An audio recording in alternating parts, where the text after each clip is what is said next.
Good morning and welcome to the Kaizuka cricket field. We're here for the third T20 international match between Hong Kong and Japan women's teams, which of course is making up the East Asia Cup 2022. Hong Kong have won the first two games, both of them by 8 wickets, and Japan looking to bounce back in this third game and keep the tournament alive. 2-2 means the trophy is shared, of course. I'm Alan Kerr, Head of Cricket Operations for the Japan Cricket Association. I'll be with you all day. And alongside me, popping in for the occasional nugget of golden wisdom, is Rayo Takarano Thomas, Vice Captain of the Japan men's team and JCA Cricket Development Officer. Rayo, good morning. G'day, Alan. Glad to be back on another beautiful day in Kaizuka Cricket Field. Yeah, so really looking forward to another game. Hopefully Japan bounce back with a win here.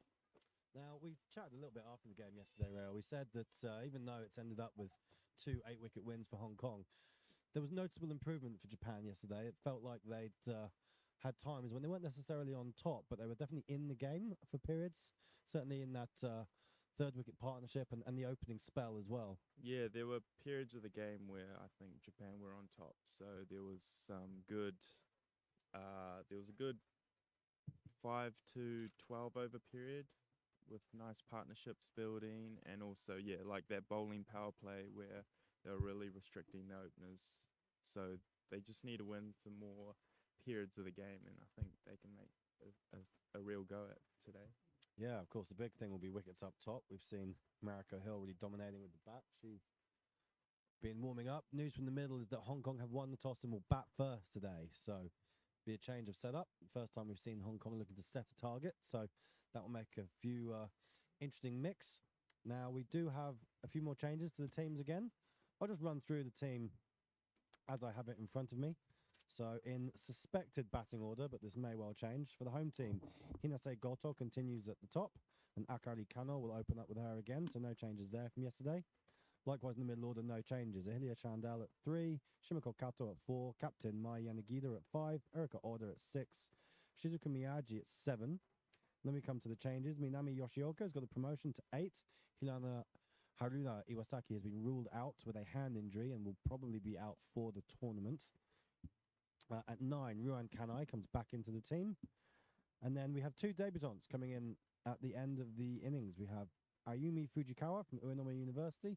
Uenomiya University, what am I talking about? Uenomiya High School graduate. She's at uni now. But she is making her first appearance. And likewise, Meg Ogawa. Meg, of course, came through the Cricket Blast system in Akishima and is playing her club cricket in Tokyo these days. So she will be providing the bowling backup, as will Yumi, you suspect. For Hong Kong, a debutant there as well. We'll get to that in a moment, but we are expecting the opening pair to be the same, Natasha Miles and Mariko Hill. Shanzine Shazad will likely come in at 3 with Yaz Daswani, the captain, coming in at 4. Number 5, Ruchita Venkatesh. Number 6, Emma Lai. Number 7, on debut, Georgina Bradley, the 16-year-old. Number 8, Lemon Chung, who's also keeping wickets. Number 9, Mariam Bibi. Number 10, Betty Chan. And number 11 is Cindy Ho, who also comes into the team in a second change. Ikra Saha is out of the side today, as is Tammy Chu. Their captain, of course, Carrie Chan, has been ruled out for the series with that shoulder injury picked up in the first game. So there you are. There's the full lineups. We will, of course, be scoring live on the Japan Cricket app. You can follow that. And the Japan Cricket Match Centre, which you can find through the JCA website, cricket.or.jp. You can follow us on all of our socials, Instagram, Twitter, Facebook, we're all there. If you're just tuning in for the first time, don't be shy to hit the subscribe button on your YouTube channel so that you can keep track of all the Japan cricket action that happens. So, yes, very excited to see how this game goes. Mai Yanagida will be taking the field. She's just giving her troops a few last words along with the coach. Mai Yanagida, an experienced captain, and Yaz Daswani still making her first steps in the captaincy for Hong Kong, I think. So the sun is shining, light breeze, and we're about 8 minutes to the start. Any final thoughts, Rail, before we take a little break?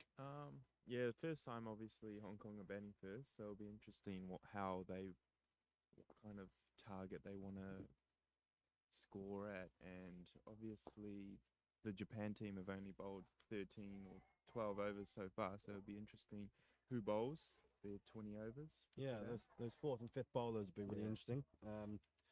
We expect Hong Kong to bat the overs, but one thing Japan haven't been able to do yet is really expose that Hong Kong middle order. Even just going through the batting lineup there, I was thinking I haven't seen any of these girls bat, so don't really know what to expect there. So hopefully Japan can strike early and put a bit of pressure, and then see what a good score really is on this field, eh? Yeah, absolutely. Looking forward to it. Great. We'll be back shortly. See you soon.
Welcome back. Just here, chant of Hong Kong to my right. Japan have taken the field. The umpires are out there. Opening batters Natasha Miles and Mariko Hill. Enter the fray. On they go. Two-stepping in tandem. Looks like Japan are going to open the bowling from the city end today. From what I can tell, Ahilia Chandal has the ball in her hand. The left armour will open up. Like Natasha Miles will take first ball.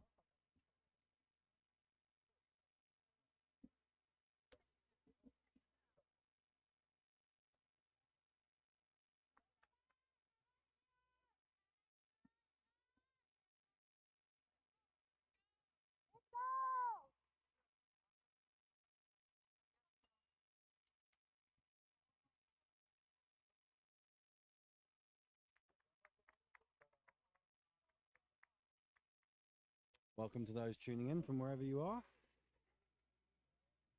Hopefully we have people from not only Japan and Hong Kong, but from all over the world following these games. Third match of the series. Just a reminder that Hong Kong won the toss and chose to bat. First time for them batting first in this series.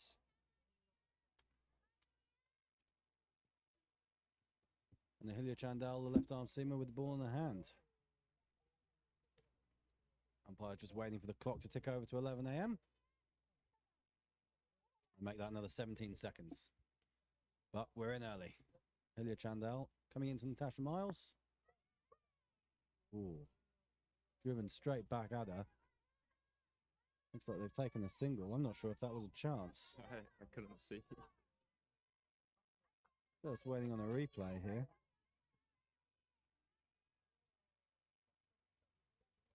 That definitely looks like a chance to me. May have been a bump ball. I can't quite tell from the umpires. Camera's quite low at that end, but look at first ball wouldn't have gone amiss with it. In the end, Would have been a great start. in the end, it's 1 run for Natasha Miles. Ahilia Chandal did pick up her first international wicket yesterday. How much she would love to get one of these two out early. Mariko Hill now on strike for her first ball. It's just dabbed into the offside. No run. For those tuning in who will excuse me, I am scoring as well as commentating and match refereeing. So if I have to go and run out a new ball, or if I'm repeating every ball a couple of times, then that's why. We like to multitask here at the JCA. There's a big shot, it's up and it's over. It's going to run away for 4, I think. Down the little slope. No, they pulled it back in. A good bit of fielding, it's a good chase. That's 2 runs to Mariko Hill. So she is off the mark in typically aggressive fashion. Didn't quite time it. Didn't quite get enough for it to run down that slope to the boundary rope. A positive intent. Let's see how Chandal reacts to that. Just drew her length back a little bit. Keeper's after it. That is given us runs. So another single from Mariko Hill. So certainly positive intent from the Hong Kong openers right from the first over. Right from the first ball.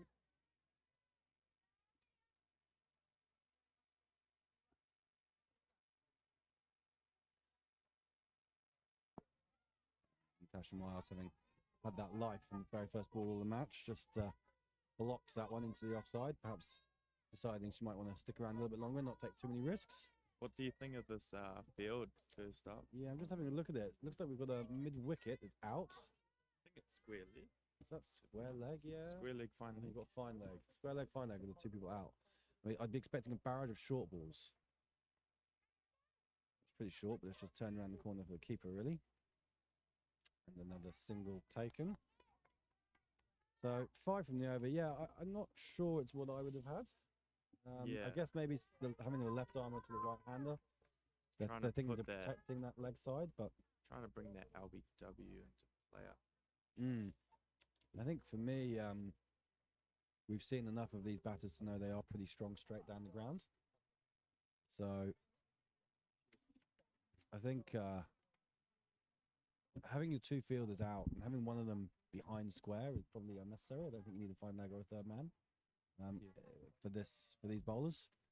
I would be tempted to have almost both of them back straight, long on and long off back. I know it gives them a single, but these two girls particularly, they like to hit over, and we've seen that straight away. But for Japan really to have any hope in this match, I think they've got to hold their catches, haven't they? In very first ball, we've seen a chance missed. But at least the chance has been created. Shimako Kato now, she's still looking for her first international wicket. Bowled excellently yesterday. She'll have another crack at Natasha Miles here. Hong Kong 5 for none after the first over. This new ball pairing have been getting to know each other quite well. It's a different field this time.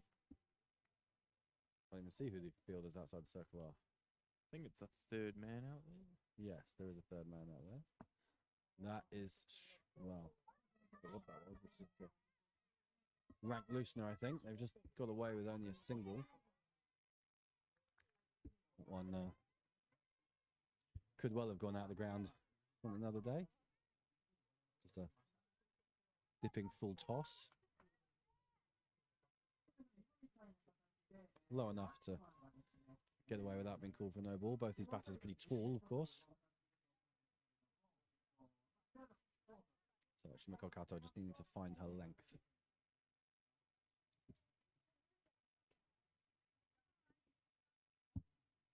These two bowled so well yesterday to keep the Hong Kong batters quiet in the opening overs of the chase. Got no one behind square leg with the long on out now for Hill. Yeah, so they're obviously doing a bit of homework on America Hill and where she likes to hit the ball. Oh, there's a chance. Confusion. Oh, there would have been a chance. Confusion with the batters. They were both pretty much down at the batting end, and had that pickup come in and been returned cleanly, there may well have been a chance. In the end, it's just a single. But these little half chances are coming already. And Japan got to start taking them, because we've seen how dangerous these two batters can be. They put on 50 in no time yesterday once they got going.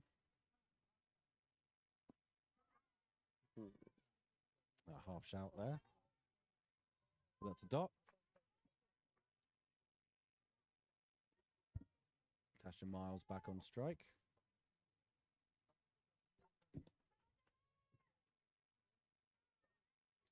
Still a hint of swing there from Shimako Kato, just dipping back into the batter. Not quite enough to ruffle the stumps, but enough to beat the shot. And straight again. Defended diligently by Natasha Miles. Plenty of noise around in the field, as there has been in all the games so far, which is great to see. Players supporting their teammates. Last night, these two teams had dinner together, and prior to that, they were at a local onsen together. So good bonds being formed on and off the field. They're still competing hard on it. Nothing being given away by either team. It's driven straight to mid-off with no power and really time that one at all, Natasha Miles. So another dot for Shimako Kato. She's come back well after that full toss first ball. She's found the lines and the length. Now she just wants to finish this over off. 2 runs from it so far.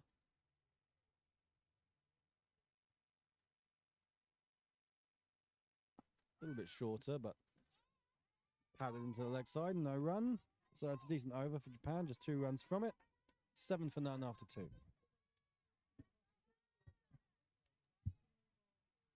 One thing we haven't seen from Japan is the use of a spinner up top. I do think that these two are players who like to hit the ball. Your best chances of getting them to miss Q1 are early on when they've just come in. And I would have liked to have seen probably Shizuka Miyagi or potentially even Mai Yanagida just try and sneak one in the opening over, first over of the game. It's a tactic we've seen the men's team use quite a lot. We do have a change now. So Shizuka Miyagi is going to come on and bowl the 3rd over of the innings, which is interesting. She will bowl to America Hill. She's bowled most of her overs from this end where we are, the commentary end, as I've been calling it. She's down at the city end this time. She is, of course, joint level with Ayako Nakayama as the leading wicket taker for the Hong Kong women's team, and one more scalp will take her out clear in front with 45 wickets in this her 73rd game. And how she would love that to be Marika Hill. I'm sure she would be delighted. Hill on strike now. Miyagi coming in. That is short. Struck into the leg side. Run the first one hard, but Ayumi Fujikawa there on debuts. Picked that up, got it back in. Just a single. Brings Natasha Miles back on strike. 88. I believe 8's a very lucky number in China, Rail. I think so too. Have you seen the film Rogue Trader? I have not. Oh, I think you'd like that. It's all about Nick Leeson, the trader who was in Japan, and he brought down Bering's Bank with his dodgy trading. But he learned that the number 8 was a lucky number, so he named the account the 8888888 account, 8 8s, and then he put all his dodgy money in there and caused bankruptcy to Bering's Bank, the biggest and oldest bank in England. Overthrows there. Hong Kong will come back for a second. Slightly sloppy from the fielder, made that pretty difficult for the keeper. A free run from Natasha Miles. And there's the luck that we were just talking about. I think the Beijing Olympics was in 2008, and they had it in August on the 8th. There we go. I'm pretty sure they. I'm not going to look that up because I like it as a story. So I'm not going to let the truth get in the way of a good story, and I will just go with it. There you go, Natasha Miles, big hit, fielder down there, it's over her. That is 6 runs. So, as we said, they're going to go after the spinners, and there are chances. Okay, that one's just gone over the fielder, but on another day, she doesn't quite connect with that. That's the shortest boundary in the ground down there. So although she's attacked, I don't mind it. Because getting these 2 out is so important for Japan. She dragged that from well outside off stump to over long on. And then the next ball, she's just run it along the ground for a single. I think it was a big tactic for the batters yesterday to see off the opening 2 bowlers. They didn't score that quickly off the first 4 or 5 overs, but then it was that 5th to 10th over where they really cashed in. Yeah, really accelerated after the first 4 overs. Stop ball that time. Marika Hill calmed. I make that a 5 ball over. That is a 5 ball. Well, they've called it. They've called over. So we're going to have to let that one go. That was definitely a 5 ball over. I have to work out how to do that. Actions.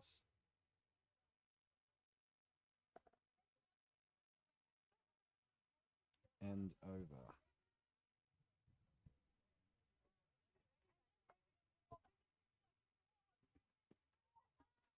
Shimiko Kato will continue.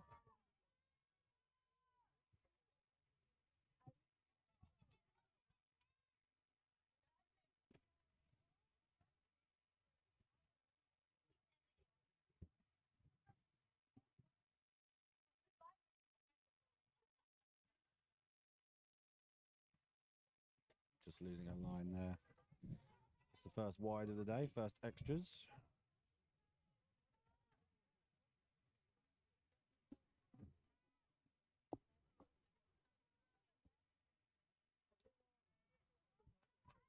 To get the ball to swing in, Shimiko Kato, and just lost that one a little. Started a bit too straight and carried on down the leg side.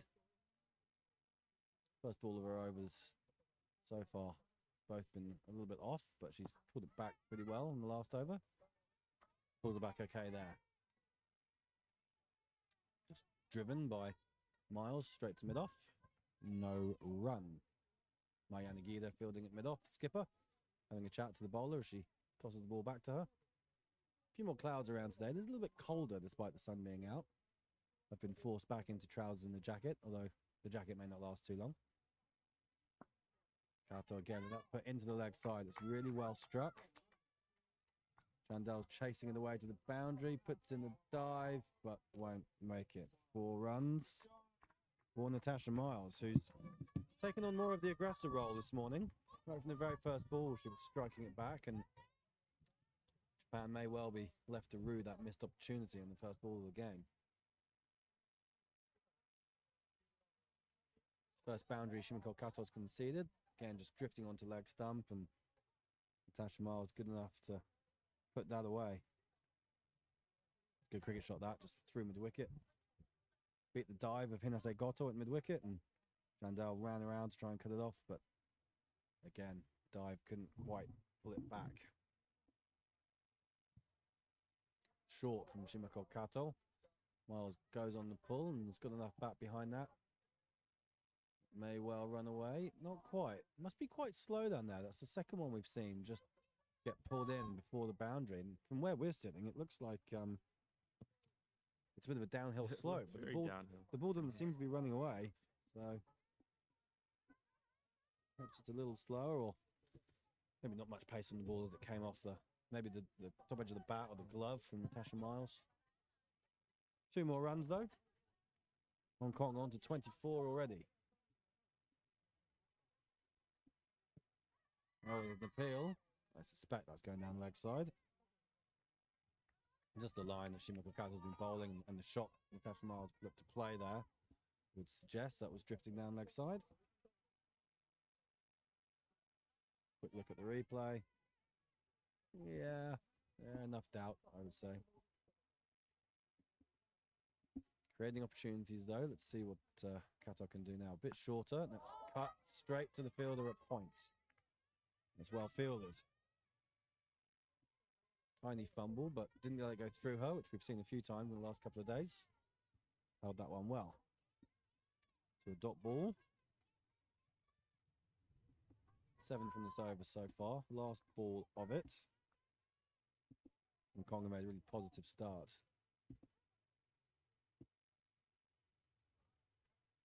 Again, leg side. Tickled around the corner, and I suspect that'll be 2 more. I need to just accept that the ball's not going to go to the boundary down that side. Runs given, 2 more. So good over for Hong Kong, 9 runs from it. What do we think? Do we think Miyagi continues?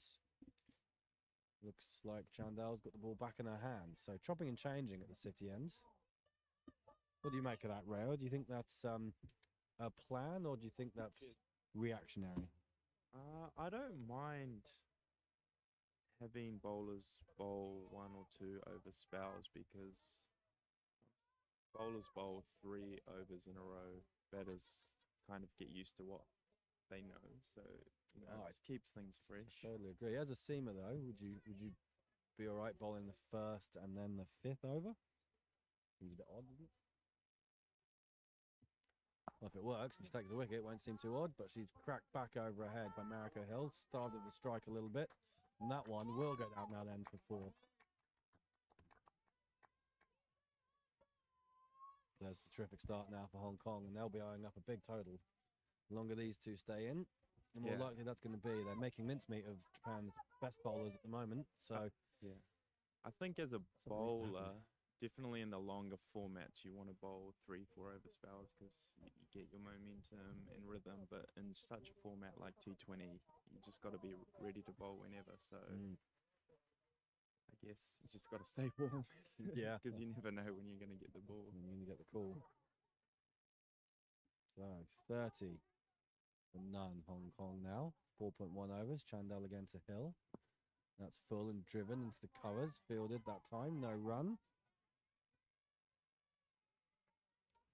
Mariko Hill, 9 off 9 so far. She started fairly slowly yesterday and then just accelerated away once the change bowlers came on and brought up her half century off 40 odd deliveries.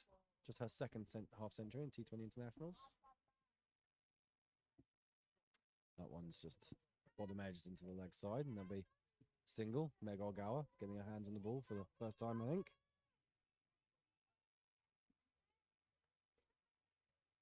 Meg, a teammate of yours, of course, Rara, played alongside Meg in the Embassy Cup this year. Yep. You know a bit about her bowling? Yeah, I think she's very excited to get this opportunity for making her debut.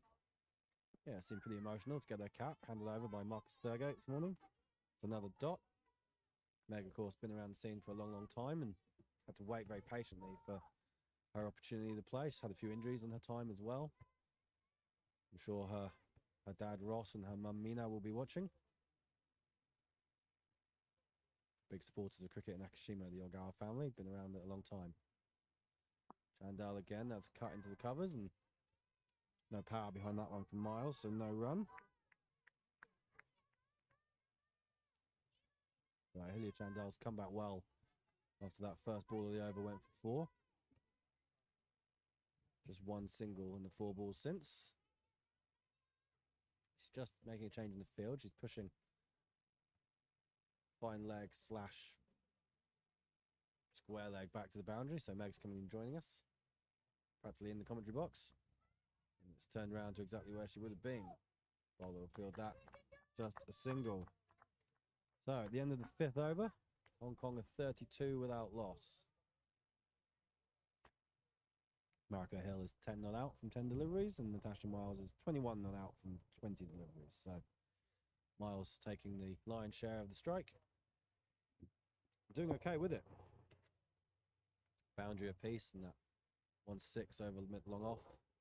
Natasha Miles off the bowling of Shizuka Miyagi. Bowlers and captain in conference at the moment. It looks like Miyagi may be about to change ends and come back to this commentary box end where the boundary straight is a little bit longer. I think this end the wind's against the spin as well. Yeah. So that might be coming to play.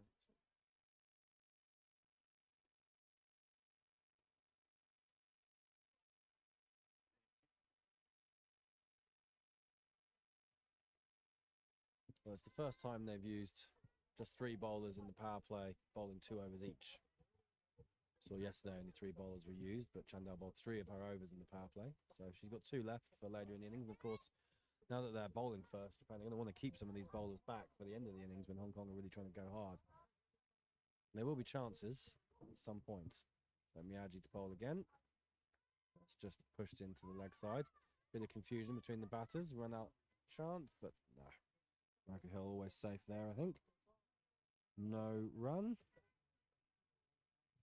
10 runs coming off Miyagi's first over. Change of ends, see how that does for her. Where she's batting, that's up, and there's a fielder there. Who's dropped it? Well, this will kill you, I'm afraid. It's exactly what Japan were looking for. Hit straight down long on's throat.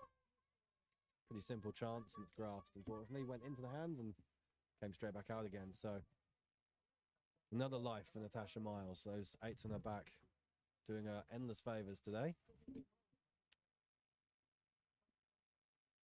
Aggression again. There's another ball that's up in the air. That one's going to fall safe and go over the rope for 6. So Marika Hill, clean hitting. Over mid-wicket. There's a fielder there, but didn't seem to get anywhere near it. Down on one knee, Marika Hill.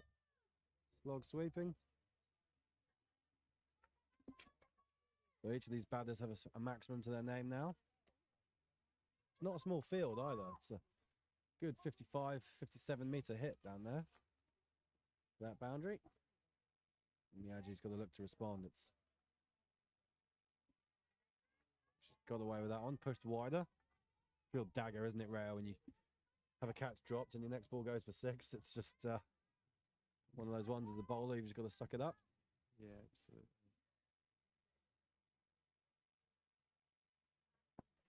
Goes again, it's a half chance, but skipper doesn't really get near it. Just got to her on the half volley and squirmed away off her knee for a single. 8 runs from this over so far. Last ball to come. 40 up already for Hong Kong. Japan just absolutely desperate for a breakthrough. And that's just dabbed into the leg side for a single. Square leg fielder seemed to be on her knees when the ball came in. I'm not quite sure what was happening there. That's the end of the over, the end of the power play. 41 from it, which is pretty par for Hong Kong over these 3 matches. They always seem to have been around 40, even after a slow start yesterday. They accelerated enormously in the 5th and 6th overs, as we mentioned before, and as Raya detailed. So the field will unquestionably go back now.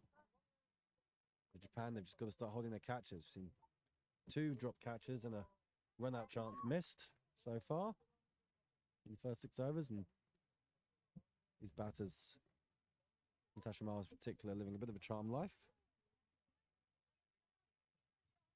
Now, number 23 has the ball in her hand. That is Ruan Kanai back in the side. Didn't get a bowl in her first game, so Ruan getting that opportunity to be the third seamer today. We've not seen anyone else really stake a claim for that. Unfortunately, Ayaka Kana didn't go so well yesterday and has lost her place in the side. And Hinase Goto looking more like just a batter for the time being. Of course, there's still Ayumi Fujikawa and Meg Ogawa. But Ruan Kanai has the ball in her hand. She's been around a long, long time, come through the junior system in Sano. Been playing cricket. She was about 8 years old. Played with all of the boys.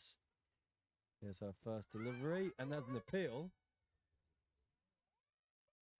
Not given.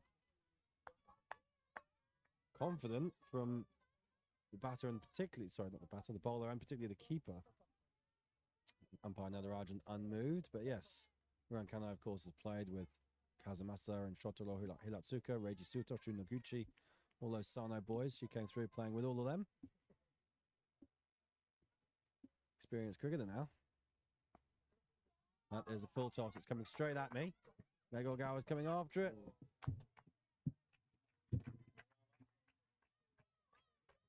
Into the commentary box. 4 runs. Finally got my hands on the ball. I'm in the game, Rail. That was a full toss, just turned around the corner by Natasha Miles. Another boundary, so Hong Kong racing along, changes in the field. Very leg side heavy field. Yeah. Yeah, we've got a backward square leg here on the boundary. We've got a cow corner and a long on. It's going to go through mid-wicket. It's going to be Ogawa's again. Is she going to be able to cut that off? Long way to go. It's 4 more. Back-to-back boundaries, and Hong Kong could be looking at 200 if they carry on like this.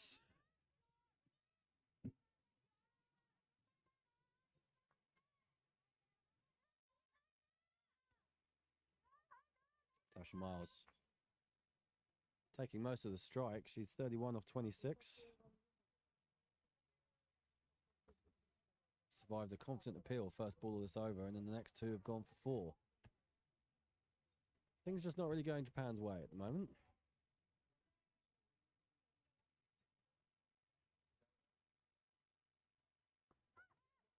Worked into the leg side, just a easy single. Be interesting to see how Marika Hill goes about it. We've seen her hit 1-4, 1-6 already. She's not getting a lot of the strike, and I wonder if she's the kind of player who usually dominates the scoring. So, interesting if she looks to attack here as well, or if she just plays a supporting role. 50's brought up for Hong Kong. Applause from the team tent. 50 for 9 after 6.4 is a pretty strong start. And that's cut away by Marika Hill behind point into the gap. Split the fielders, and it's going to run away, and the fielder has carried it over herself. So again, things not really going for Japan. It was a big chase for Shizuka Miyagi, and as she put the dive in, tried to flick it back, only succeeded in flicking it over the rope. She would have been better just bending down and picking that up, I think. So once again, the 4th bowler proving a real issue for Japan. And they're going to have to bowl their overs this time. They've got a lot of options, but Ruan Kanai gone for 13 in this over with 1 remaining. That's a leg side wide.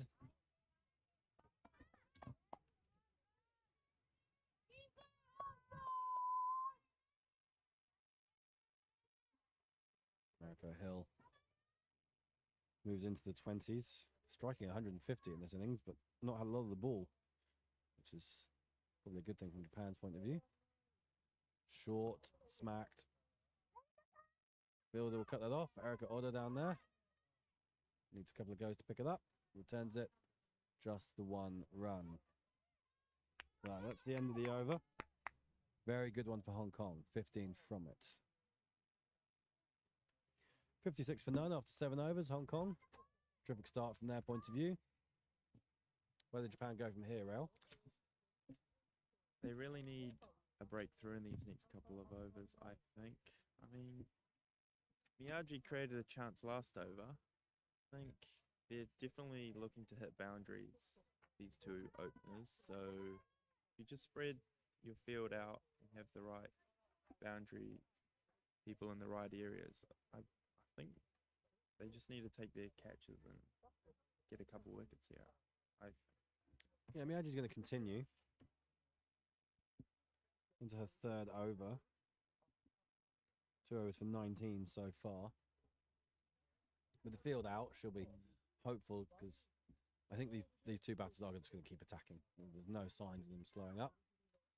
They did keep the ball on the ground a bit more on that last over. Now the fielders are out, but against the spinner, they'll be inclined to go big, I'm sure. That was a big heave from Hill. Didn't get hold of that. Play and a miss. I think Miyagi needs to bowl very straight here because she has no one out on the off. Oh, one goes out on the offside. Just a long on, no long off. We have seen long off get peppered a little bit in this series. We are in the danger zone here, Rael, you and I. And there we go, hit straight towards us. Not quite a hold of that. I'll come back for 2. Captain Yanagida's after it. Gets that back. 2 runs. Score moves to 58 for none.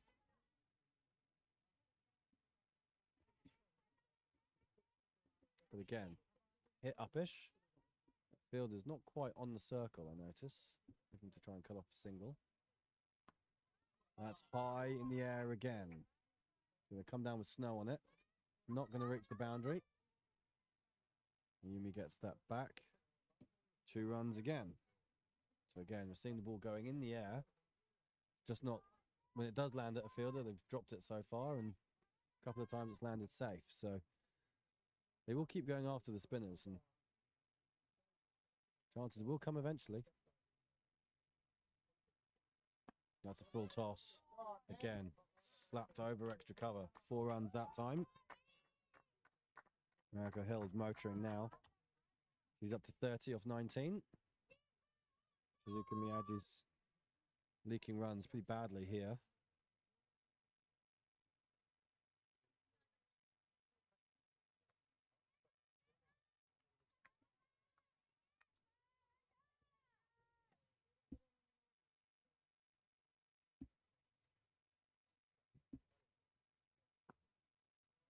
And that's cut away. Straight to the fielder, so just a single that time. America Hill moves up to 31. Scores up to 65. So these two scoring in unison now. Natasha Miles on 32. Each of them have 3 boundaries and a 6. Last ball of Miyagi's third over. Natasha Miles just runs that into the gully. Another single. So 10 off the over once again. I suspect we'll be seeing a change at the city end. Wind's getting up a little bit. Tent is rattling around above us. Strongly pegged down though, isn't it, Ray? We've got Mark Sturgate on peg duty over the last few days. I'm sure he's keeping us safe. Decent crowd in again, Ray. I'll just look away to my left. There's a fair few people here. Yeah, a few extra tents up today as well. Yeah, best crowd I think we've had all week. By the looks of it. Yeah, and they'll be enjoying this Hong Kong batting, even if they're not Hong Kong supporters. I think there's a few Hong Kong supporters in there, but 66 for none after 8 overs. Scoreboard just needs to be updated. They're still showing 7 overs. Change of bowling. Looks like Mai Yanagida is going to bring herself on.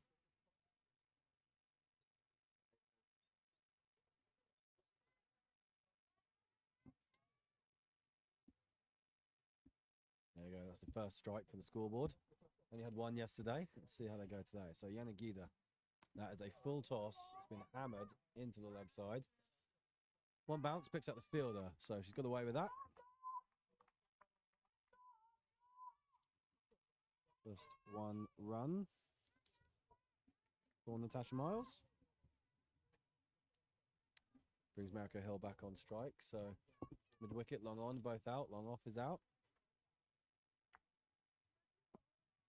Hit into the covers. No run there. Trying to find the boundary riders. You can see mid wicket. Cal corner, long on, long off. Looks like only forward. Comes down the track and that's out. So we have the breakthrough from Yanagida. just lures Hill forward. And she was stumped in the first game as well. So off the same bowler, in fact. So might be a lesson for Japan in that. Get her coming forward. And Akari Kano is excellent behind the stumps. Didn't need a second invitation. Took the bails off.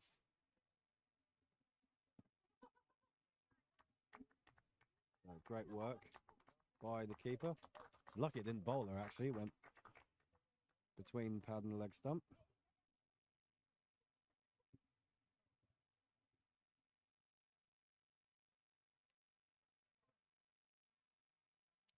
New batter is out there. That looks like Shamzeen Shahad.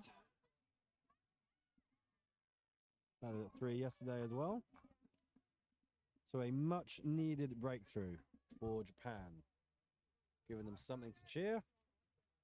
Crowd are up and about and fall of that wicket.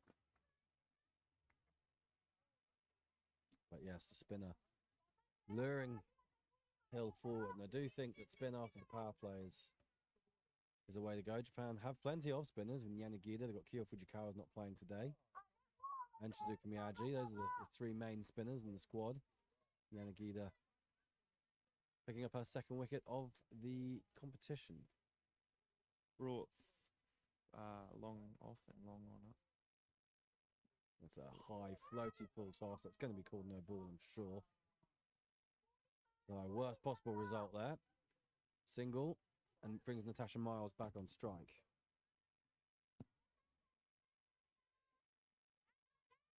So Shazad gets off the mark first ball.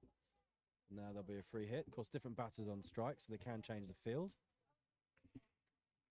That's one blessing. Long off drops back. Mid wicket drops back.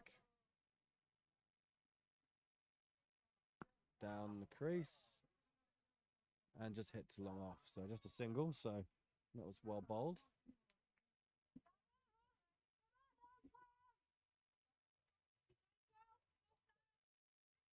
New batter back on strike.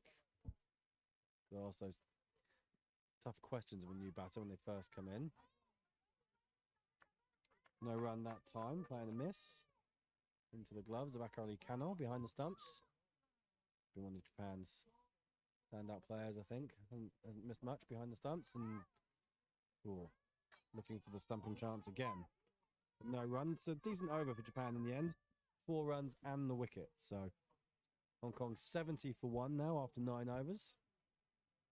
And the charge just checked a little. Does Shizuka Miyagi bowl out? Looks like she might. She's handing over her cap and sunglasses to umpire Adam Burr, so she's going to bowl her final over. Still looking for that wicket that will take her into the outright lead of Japan's leading wicket takers. I think what Japan have to do now is really just give Miles that single and really squeeze the new batsman. Absolutely. Couldn't agree more. Shazad batted okay yesterday. She was out there for a little bit, but certainly wasn't displaying the power hitting that we've seen from the 2 openers. So Miyagi to Miles. Hits that into the covers. No run that time.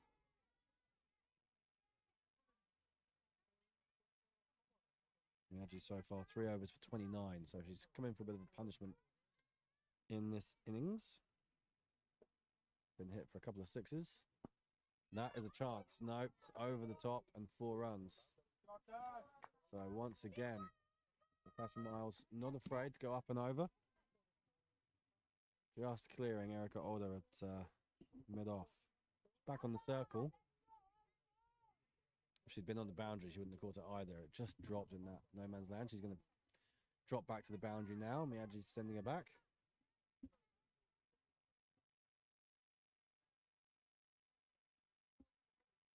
And another big strike. That's going to be 1 bounce and 4 into the bushes. Fielder had no chance that time.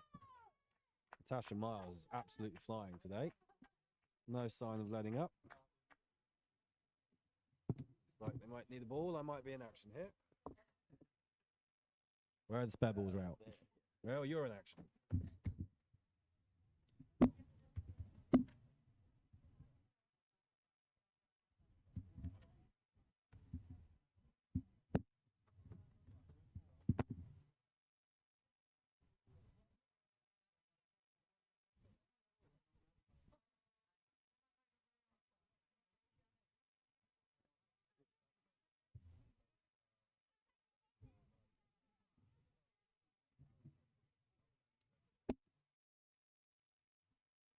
like the ball search has been abandoned. Their ball has gone out there. Have they found it? They have found it. Look at that. Now, Adam has just tossed the other ball. What's going on? There's a poor throw from Adam there. That was a terrible throw from Adam. Not only was he throwing it to the wrong place, but he's only throwing it halfway to the boundary. Let's get that ball back.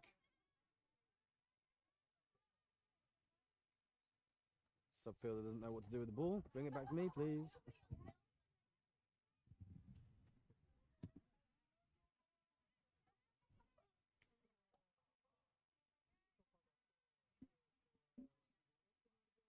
So then just a single for Natasha Miles.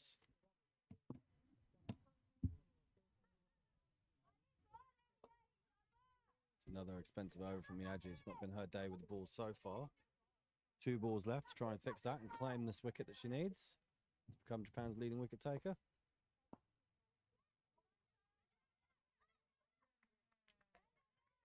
Another single. Brings Miles back on strike. She's 44 off 34 deliveries. Pretty keen on a half century, I suspect, Natasha Miles. And she's hit that firmly, but that will be cut off and just a single. And exactly what we said they didn't want. Just Natasha Miles keeping the strike. So 81 for 1 at the 10 over mark. Halfway there. Hong Kong going very well at the moment.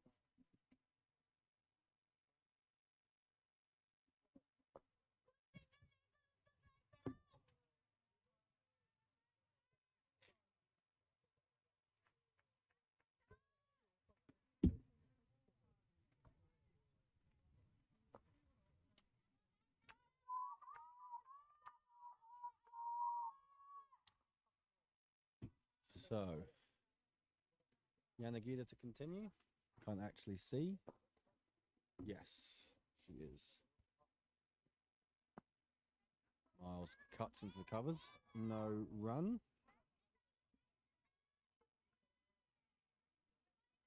So Shizuka Miyagi, 4 overs for 40 today. Didn't quite create the chances that we'd hoped.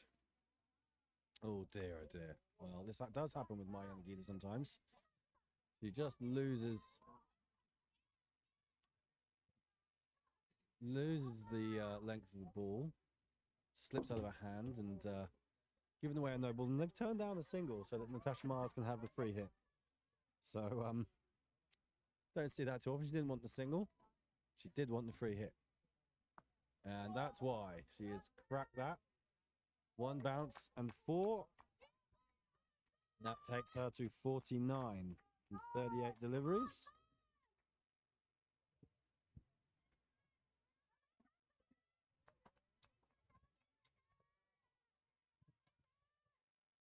$86 now, the total. Natasha Miles leading the charge. And that would bring up her half century. It's a beautiful cover drive. Textbook stuff, that one. 4 runs and a half century for Natasha Miles. 53 runs from 39 deliveries. That's 50, right? Half century. 50. 50 for Natasha. 53.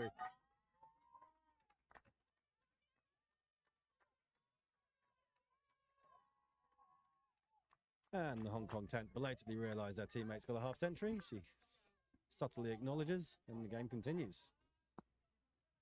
Driven down the ground again. Red off will return that, just a single.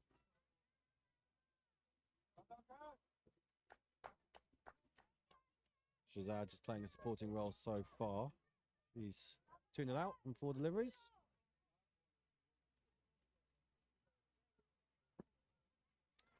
Driven into the covers, and now misfield allows them through for another single.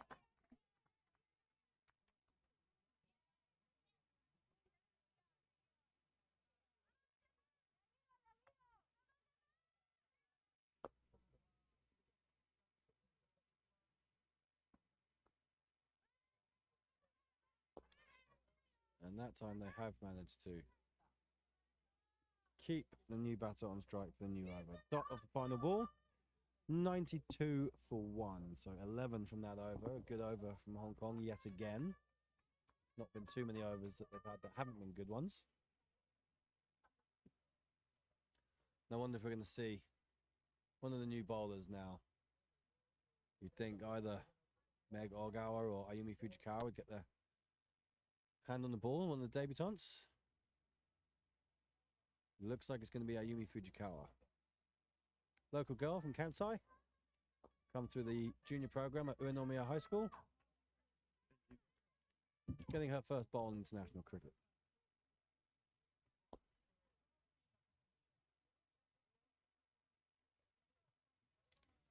Very genki is our Ayumi. Always got a smile on her face. Very bubbly character. At university now. Let's see if she can provide the spark that so far Japan have lacked from the change bowlers. An opportunity for her to lock down a role in this team. Well, it's a big appeal. No, it's Boulder. First ball in international cricket. Would you believe it? Ayumi Fujikawa.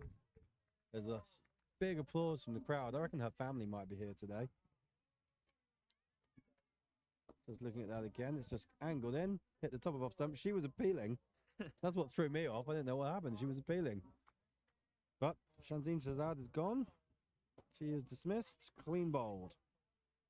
Ayumi Fujikawa. Wicket with her first ball in international cricket. Wonderful moment for her. It brings the captain from Hong Kong to the crease. Yasmin Daswani. 92 for 2 now. Hong Kong.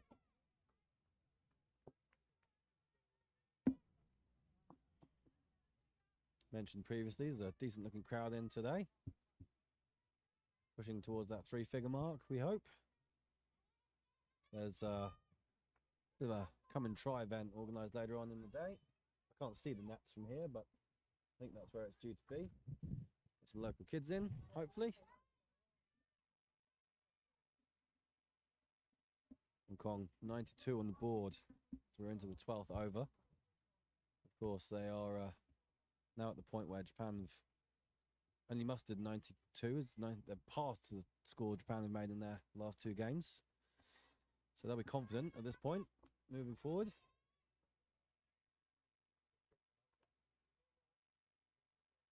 Fujikawa, Golden Arm Ayumi, they call her. Driven into the covers, no run. As long as Natasha Mars is still there, it's definite danger. Yaz Daswani is a fully accomplished batter in her own right, of course. That's just drifted down leg side. That will be a wide.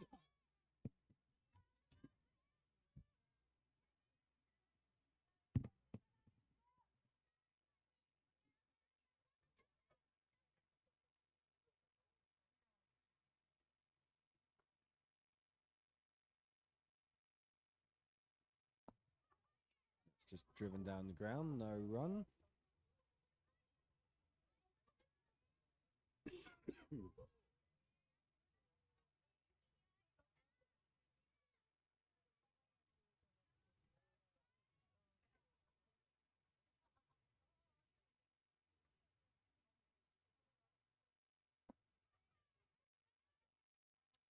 Driven and the possible run-out chance they've gone to the keeper's end. But it's a single.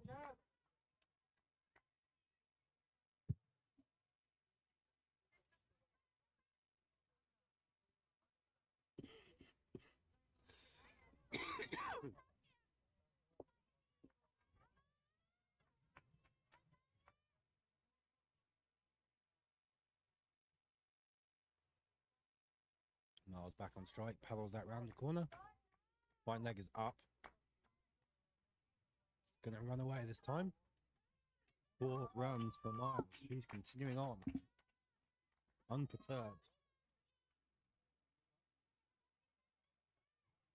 98 for 2, the score now.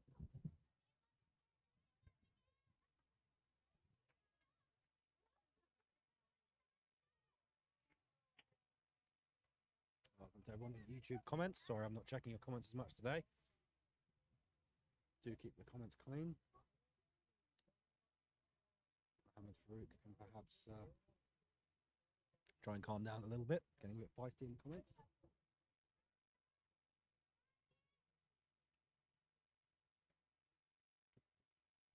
Fujikawa looking to complete the over.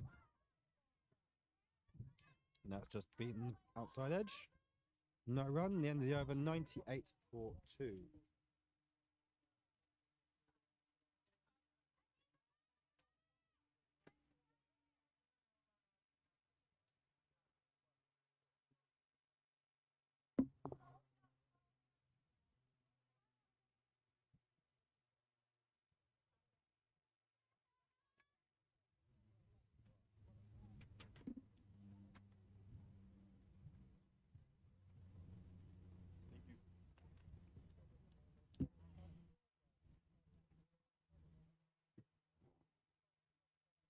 So, change of bowling again. Yanagita's taking herself out of the attack after that last over went for 11. Meg Ogawa, the other debutante, gets the ball in hand. Just seen Ayumi Fujikawa take a ball with her first ball in international cricket. She'll try and emulate that, I'm sure. Bowling to the Hong Kong captain, Yaz Daswani. Daswani 1 from 3 so far. And there's an appeal, so gave it a good go. Nothing doing. Umpire Nadarajan is unmoved. Looks fairly leg side from where I'm sat.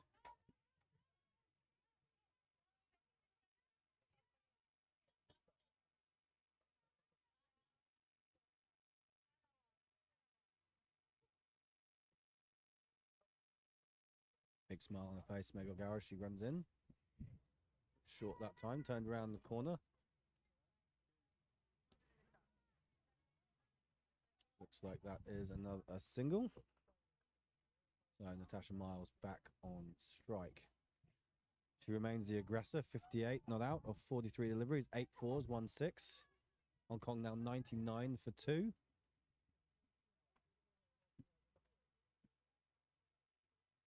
Highest score of the series so far, both individually for Miles and for the team. Ogawa just loses her run up. Dead ball signalled. Plenty of jollity in the Hong Kong tent. They're feeling pretty good about things at the moment.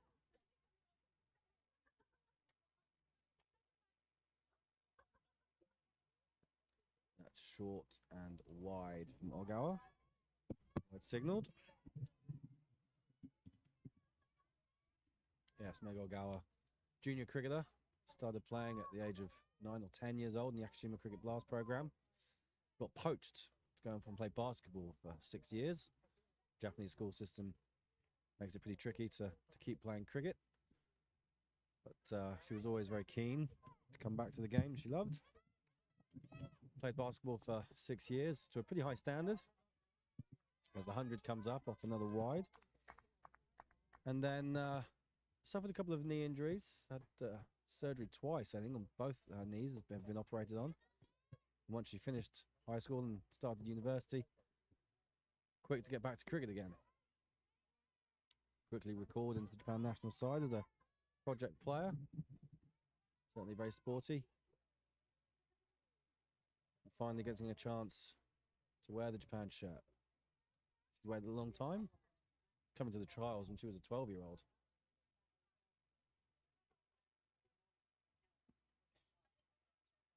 She's just losing her line a little bit here.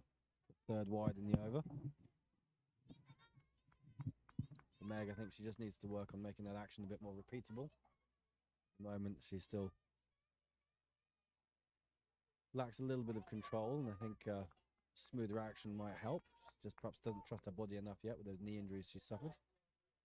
Starts every game with a lot of heavy taping. That's short. Straight enough, hit into the covers, no run.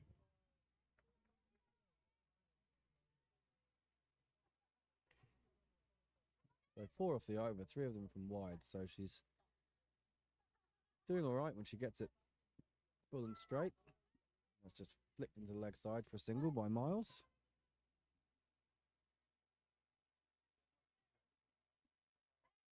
Last ball of the over. 5 from it so far.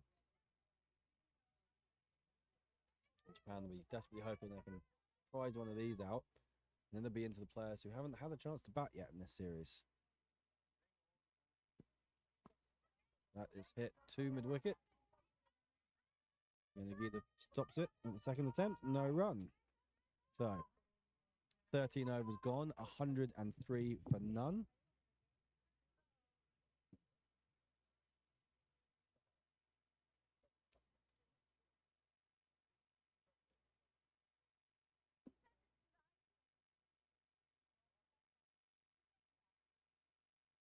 Yeah, plenty of people in the comments, up to their usual nonsense chat. I think anyone who starts talking about fixing is just going to get put in the bin. Goodbye. We're in timeout.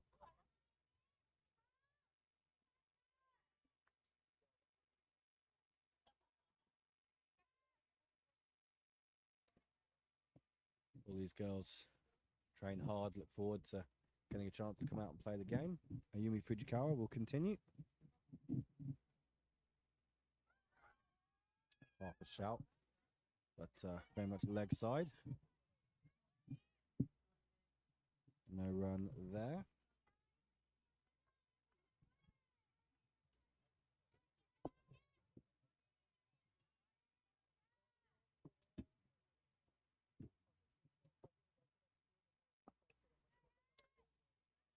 Full and just played into the leg side. No run again.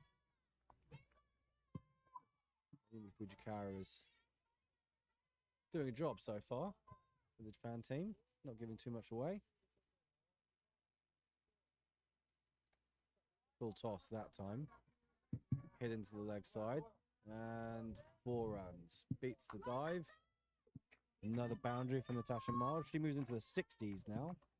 63 not out of 49 deliveries. So the moment the bowler just loses her length, can't bowl full tosses to Natasha Miles. Marcus Thurgate's wandering past.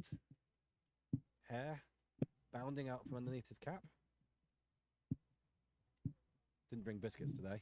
Brought biscuits yesterday and he was welcome. Tells me he's saving them for the second innings. I wait with bated breath. The quality of biscuit to be delivered. Good quality biscuit delivered there by Ayumi Fujikawa. Another dot. Good comeback after that full toss went to the boundary. Oh, swing and a miss from Miles that time. First false shot she's played in a little while. Had a few chances early on in her innings, but has really settled down. Since the dismissal of Mariko Hill, really, Tasha Miles has been pretty dominant, you would have to say.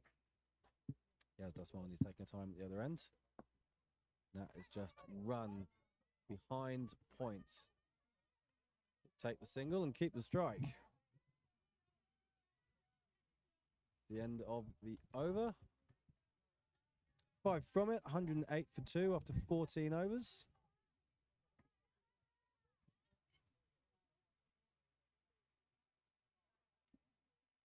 Natasha Miles, 64 not out from 52 deliveries. Very much running the show. It looks like going to be a change of bowling again. Ilya Chandel seems to be returning to the attack. She's got 2 overs left. I might have been inclined to wait and have her bowl 2 overs at the death. She bowls now. She might bowl 1 now and then another one at the death. We'll have to see. Japan are in need of a breakthrough.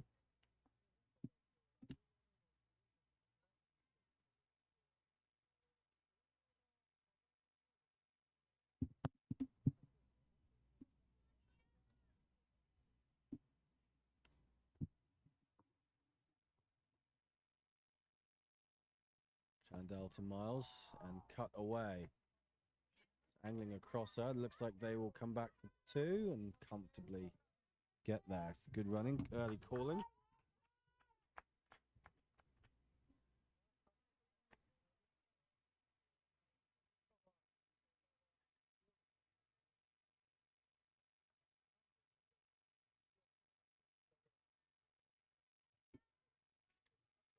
6 overs to go.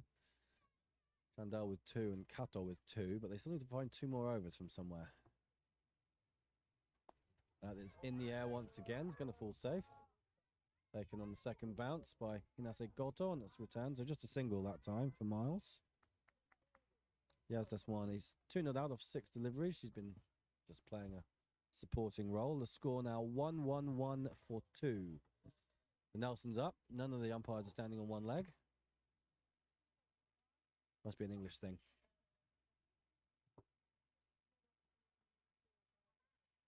Let's see if Nelson can strike for Japan.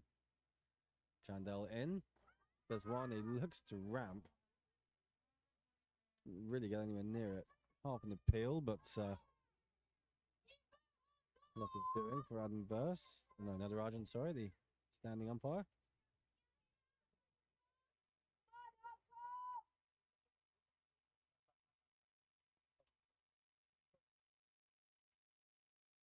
First dot of the over. Chandel in again.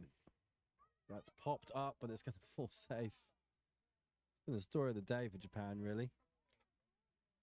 When things have gone to hand, they've slipped through them. A number of times they've just popped up like that and gone short. Run out chances missed. All things that they work on, though. These are all areas that can be improved by Japan. Just need to be drilled a bit more, play a few more games. Daswani drives that down the ground, but straight to the fielder. No run. Here's Daswani now. The captain's 2 off 9 at a time when Hong Kong have all these wickets in hand. They could really be posting a uncatchable score. They get themselves up to 150, 160. You feel like they've got enough, and they really need to be being aggressive. I'm sure Natasha Miles is thinking about 100. Who could blame her? Yaz Daswani, I think, needs to be a bit selfless. She's taking a single off that last ball. She's 3 off 10. 112 for 2 off 15 overs. Interesting to see what bowling change comes down at our end. 15 overs gone, 112 for 2. I'm going to stop Rail from having his snack. Call him into the comms. What do you make of things so far, Rail? Yeah, I think you just got to keep Miles off strike as long as possible. So that was actually a good result to end that over. And I would really only have 1 or 2 out for Daswani here, and then just push everyone out to try stop 4s. Like, 1s are good at this stage of the game. Yeah, it looks like our square leg is now coming in. It looks like there is only 1 out from what I can see. That sort of deep mid wicket. Ayumi Fujikawa will continue. She's 2 overs, 1 for 11 so far. That will be a leg side wide. And every game so far, Japan have only been able to take 2 wickets. It's been a theme of this series. The strength of the Hong Kong batting and the, dare I say, toothlessness of the Japan attack. Just take extra wickets at the top of the order. You never know what could come. Bit of confusion with the batters, but the fielder not picking up cleanly, and there's a single. So, despite what Ray was saying, Japan have just given them a simple run, which brings Natasha Miles back on strike. She has the best part of 5 overs to see if she can get herself a T20I 100. That's struck out to the boundary rider on the mid-wicket fence, so just a single that time. I think if I keep talking about Natasha Miles making 100, it'll jinx her eventually. She'll miss a straight one. Daswani's back on strike. 4 off 11 now for the skipper. Fujikawa to continue. No relation to Kyo Fujikawa, of course, who's also in the Japan squad, not playing today. From different parts of Japan. That was a good return and throw. No run out on, but quick to get the ball in hand. Good pick up and return. I think that was Minami Yoshioka. Made her debut yesterday.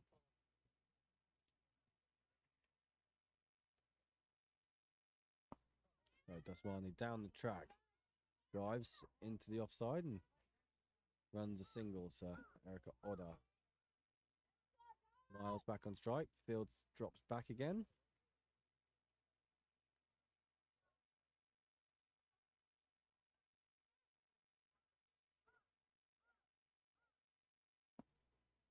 Keeping it along the ground now, Natasha Miles. So just singles coming. So 4 singles off the bat, 1 wide in this over with 1 ball to come. Fujikawa is doing a job, a bit more control. Keep the field out for this. Try yes. This one is single.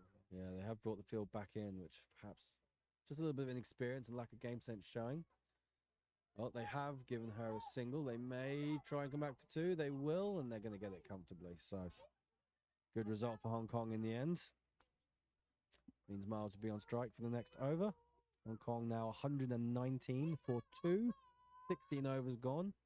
4 remaining. Natasha Miles 69 not out from 56 deliveries. It's been a little while since we saw a boundary. Japanese bowlers are just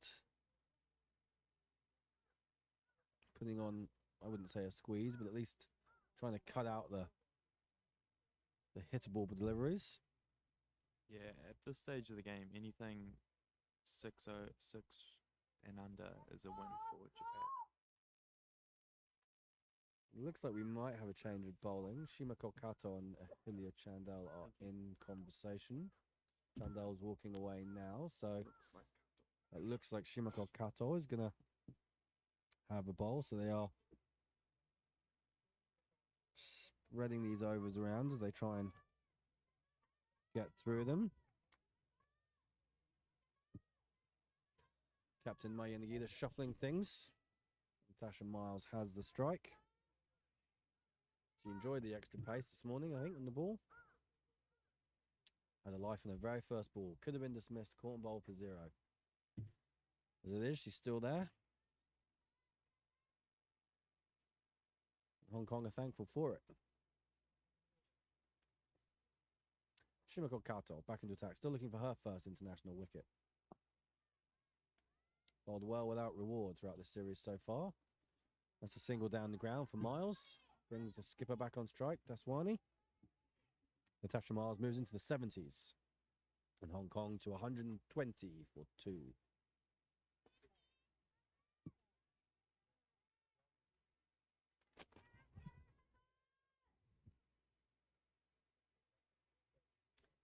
Shimako Kato of Spencer Cricket Club in London. And just loses her run up. Dead ball signals.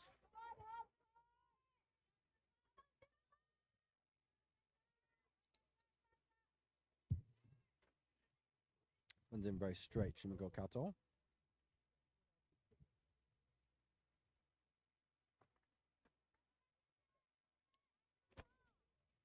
Probably like to see her run in a little harder, see if she can generate a bit of extra pace.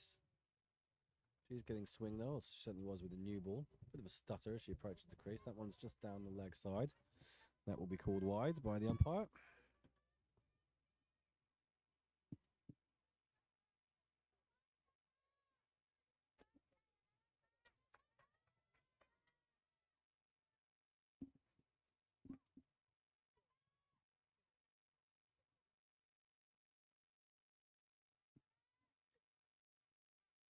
And make the batter play. He has this one. He still hasn't really got away yet. There you go. A bit of aggression from her now. But not cleanly struck. Just put into the leg side and they trot through for a single. Gets Miles back on strike.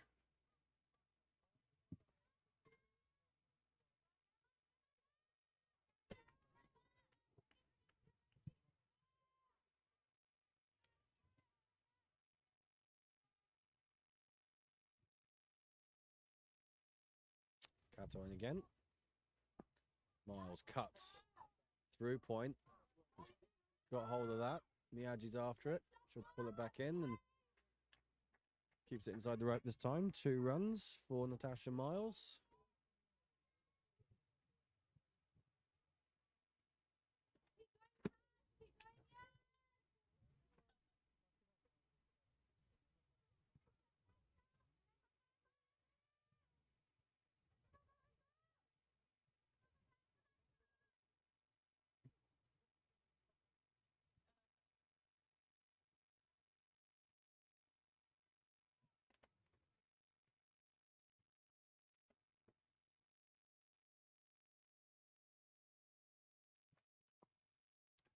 Struck into the ground.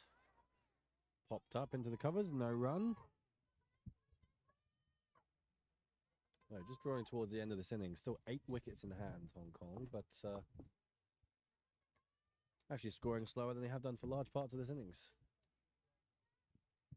Things just slowing down since that second wicket fell. Perhaps a bit of tiredness creeping in for Natasha Miles. Wouldn't be surprising. She's been out there a long time. It's a warm day. There's a pretty brisk breeze blowing through. Natasha Miles is 73, not out from 60 deliveries. Been a bit more becalmed in the last few overs. Yas Daswani's 8 from 15. Looking to get a bit more aggression into her innings now. Playing a few more shots. Shimako Kato still desperate for that first international wicket. Runs in again. Runs a bit short and just dies on the wicketkeeper. It's a dot ball. End of the over. 125 for 2 Hong Kong from 17 overs. I would suspect now that Ayumi Fujikawa will bowl her final over. Shimako will then finish from the city end and the Hillier to bowl the 20th. That would be my guess.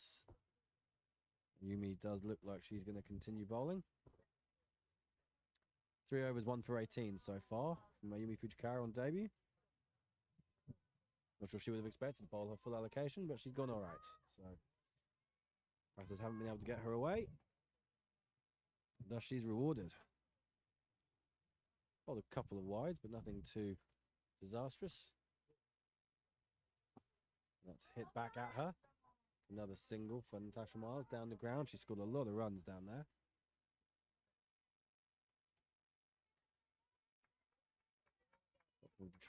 From a Japan point of view, that's Miles off strike. And the field coming in.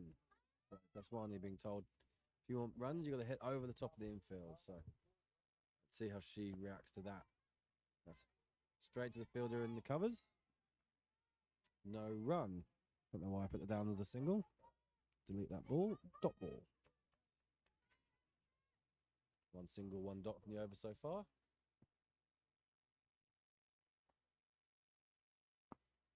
And that's hit to mid-off, and they will call for a single, and she'll make it. So it's good running, quick and assertive calling from the 2 batters. Knew what they wanted to do. Put the fielder under pressure and got through for the single. Miles back on strike. Fujikawa in again. That is hit in the air, but will fall safe. Square leg will come around and pick that off. So, singles on offer. Daswani back on strike. Natasha Miles not been able to find the boundary in these last few overs, which is a good thing as far as Japan are concerned.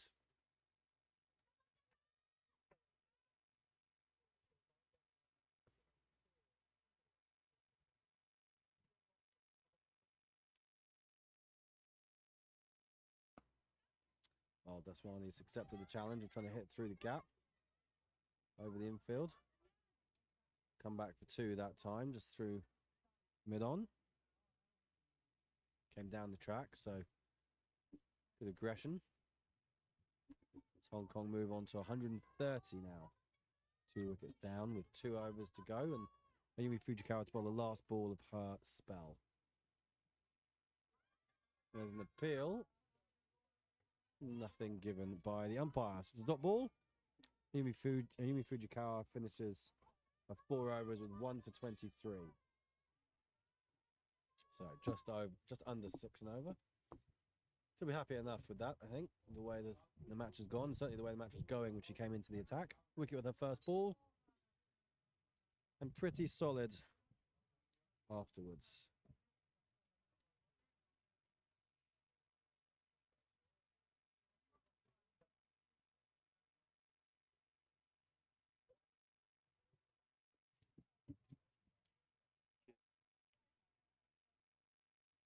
Just looking at Fujikawa's overs.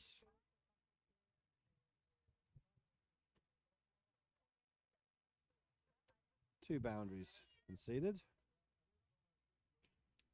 Other than that, predominantly singles. So she's done all right. Well, let's change again, and it's Ahilia Chandel back into the attack.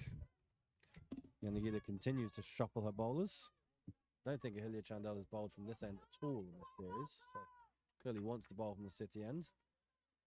That was a swing and perhaps a top edge, I think, maybe, from Daswani.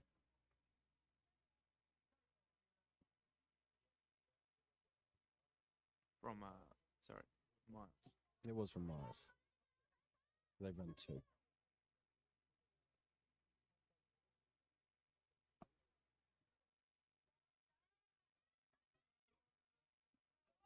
And that's a great shot. Eyeing up long on again. And strikes Chandel for a boundary. First one in a little while. Natasha Miles moves into the 80s. 81 not out from 64 deliveries. Chandel bowling her final over. Still looking for a wicket. That's hit into the leg side. Just bobbled in front of Yanagida, but no run taken. Natasha Miles will be looking to face the vast majority of these remaining 9 balls. See if she can get herself the 19 runs she needs for a T20 international century. No run that time. She's looking pretty tired out there now. Batted the full innings.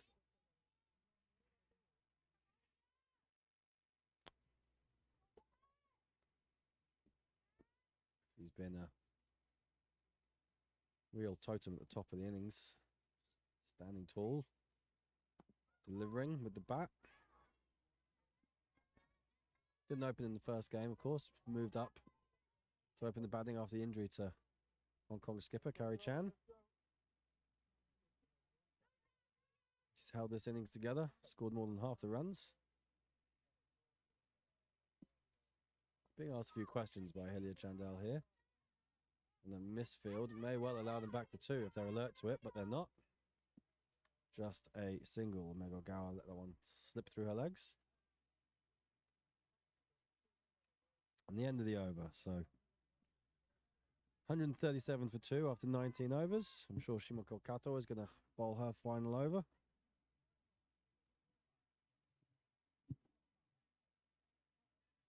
Changing ends again. She seems to be shuffled around throughout the game.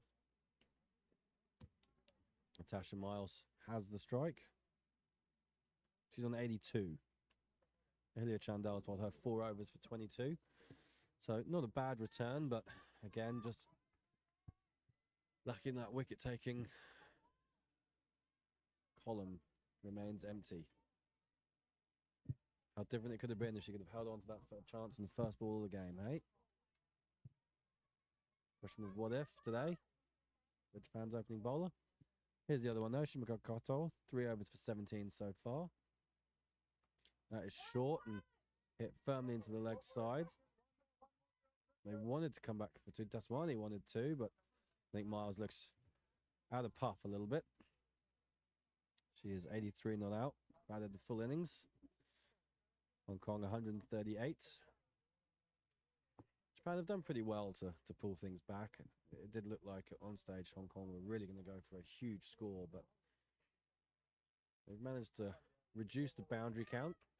They've got everyone up even in the last over. Well, we're in the 19th, 20th over of the innings, and everyone is inside the circle, which is not something you see that often in a game of T20. But it's saved a single. Dot ball for Shimako Kato. He has Daswani 11 off 21, so she hasn't really been able to get going. She's a very accomplished player and has made a couple of nice shots, but hasn't been able to hit the gaps or go over the top in the way that the openers do so regularly. Shimako Kato still looking for her first wicket in international cricket. Came pretty close with a play and a miss there from Daswani. Starting to look a bit irritated with herself.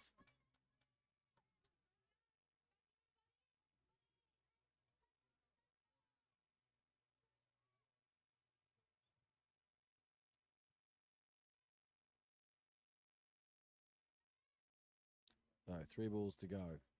Photographer's down in front of us, looking to capture Shimako Kato's first wicket in international cricket. Hit straight to the gully fielder. No run again. 2 balls left for Shimako Kato to get one in the wicket column. Give her dad something to celebrate. I have no doubt that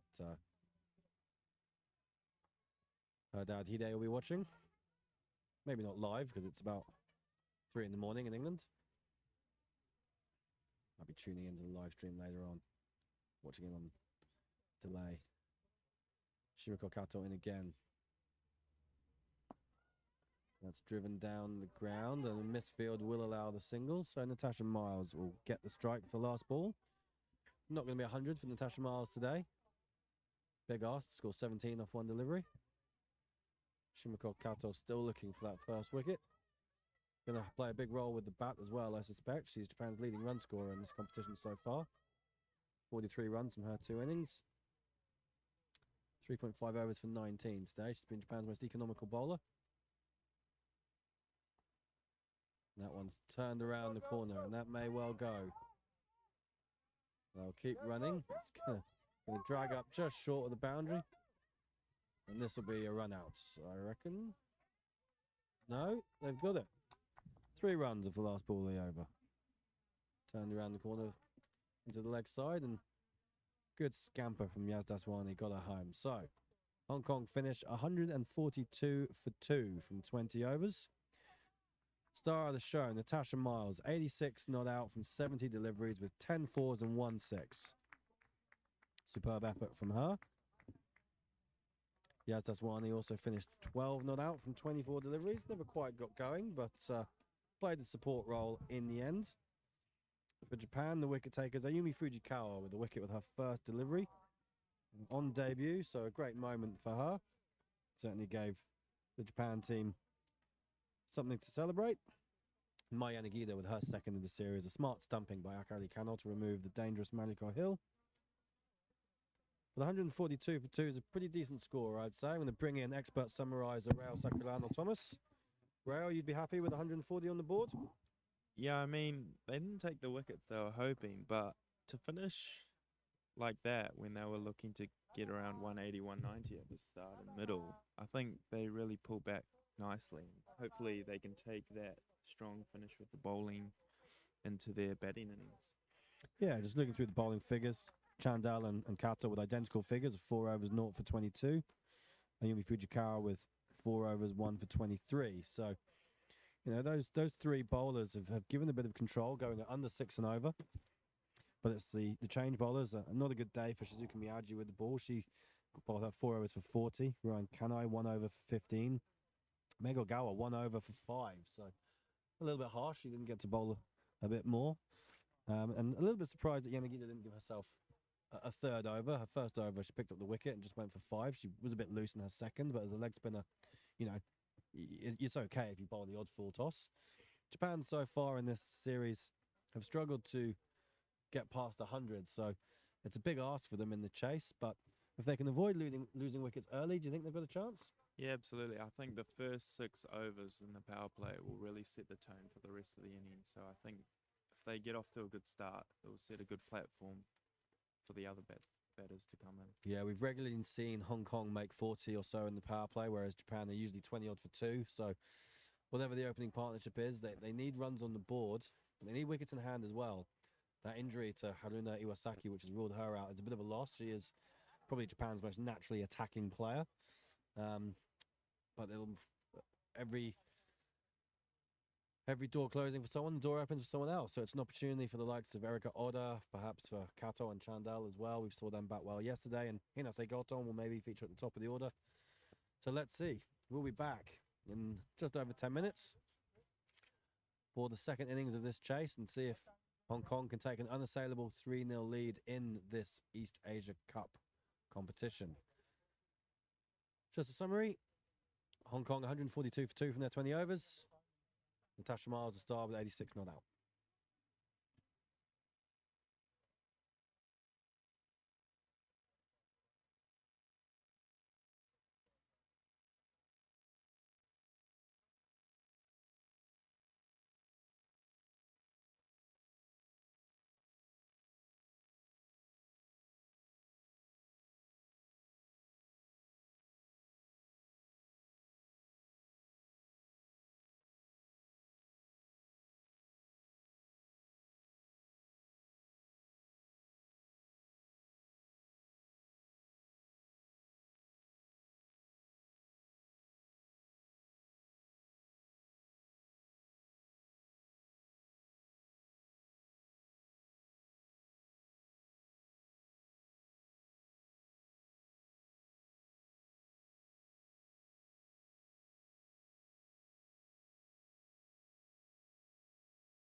Welcome back to the third T20 International of this East Asia Cup series between Japan women and Hong Kong women. Japan chasing a target of 143 to win this game. And they made a change in the order. Positive one. Erika Oda has been promoted up to open the batting. Akari Kano is there with her. And it looks like Betty Chan will continue as the opening bowler for Hong Kong. Bowling from the city end where she's bowled most of her overs. Took 4 for 13 bowling from there yesterday. So Akari Kano, of course, out in the first over yesterday. And aggression right from the start and a chance right at the start. Well, just like in the first ball of the first innings, a chance. Georgie Bradley on debut, the youngster. Good intent, though. Got 2 hands to it, just popped out, but yes, intent from Akari Kano straight away. So, pleasing to see. Let's see how this shapes up with Erika Oda at the top of the order now. Field is out. Looks like a deep mid-wicket and someone else. I'm going to say a long on, perhaps. Mariko Hill outside the circle. Long on, I think. That is just driven into the offside. No run that time. 7 and over required. Fraction over 7 and over. From a Japan point of view, boundaries. Boundaries needed. A boundary and over will go a long way getting them towards this total. Don't be too afraid of getting out because it's all on this now, isn't it, Raul? Yeah, definitely. You might as well go big swinging rather than bat out the 20 overs. And that is a big hit from Erika Oda. That's the intent we've been missing at these first few overs. Erika Oda, clean over mid-on. Hill is up away then. to the boundary. It's gone over a hill, so Hill must be up in the circle. Just the one back at Cal. Yeah, very difficult there. Looks like they might be signaling for a new ball. No, it's back in Betty Chan's hand. She's Mariko Hill asking if she should go back. I think she might have done now. And that's sensible batting. Just prodded forward. No unnecessary risk. But we've seen 2 solid swings of the bat in this over already. Betty Chan experienced and wily certainly, but not bowling with any express pace. It's darts really. And Oda has driven that through mid-off. Now let's see. We saw many come up short down there. There's a dive from the fielder, but it's not going to cut it. 4 runs, 9 from the first over from Japan. And the move to promote Erika Oda up the order has seen her strike 2 boundaries in this first over and get Japan off to the kind of start that they haven't had in this tournament so far. It's key that they get ahead of the run rate in the power play. Absolutely. Yeah. Absolutely right. So, no Ikura Saha today. She is rested, I presume. I'm sure she's not dropped because she's been an outstanding bowler for Hong Kong in this tournament so far. So, that means Mariko Hill will take the new ball. Hasn't opened the bowling for a while. Used mainly as a change bowler in more recent times, but new ball in hand. Doesn't have happy memories of bowling against Japan in East Asia Cups. Done okay in this series, of course. Natasha Miles not on the field yet. Still recovering from batting out the 20 overs. Getting some fluids on board. Being checked by the physio. Sure she'll be out there before too long. So it looks like fine legs dropped to the boundary and third man has dropped to the boundary. So first ball is just pushed into gully and they will get through for a single. Dive came in from Akari Kano. I don't think she necessarily needed to, but didn't want to get run out again. She was part of a run out in the first over yesterday, so wanting to avoid that happening again. Worst possible start for Japan yesterday, of course, with a run out on the 5th ball of the first over and then a wicket on the next ball. So already things going better so far. 10 on the board now for Japan. Erika Oda back on strike. She's showing her positive intent. No one back behind the bowler for her. It's still fine leg and third man who are outside the circle. Erika Oda will look to free those arms, take advantage of this close in field.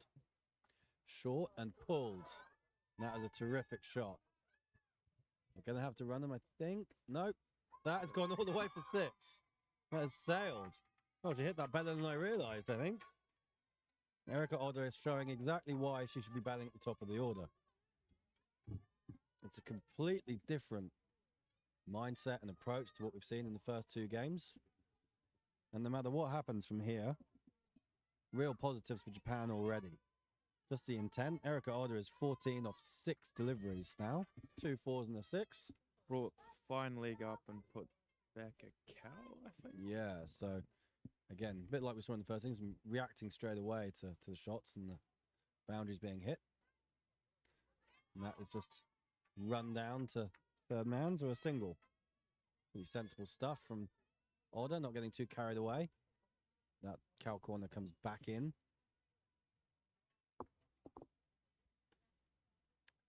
Fuller ball from Marika Hill that time. But she's now been told if she drops short, Oda will get onto it.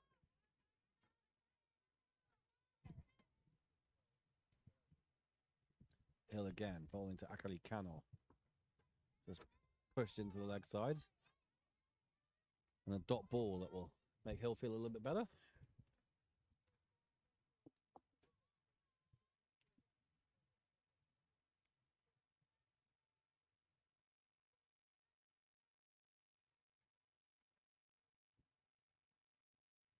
So Akari Kano, fresh from 20 overs behind the stumps. An excellent stumping. Now asked to open the batting. It's a lot of responsibility on her shoulders. But she looks a good player and she's hit that away beautifully. Not sure it's going to run to the boundary, but they'll get 2 for it. Akari, a player from the Sendai Uni program. She's got all the shots as a batter and just needs a bit more experience in the middle and opportunity. As a wicketkeeper, she's really excelling and looks like someone who could have a really bright future in the game. It'll be interesting to see who bowls the next over, actually. If Betty Chan gets another or they turn to someone else. Yeah, absolutely. We saw Ruchita Venkatesh be so productive with the ball yesterday.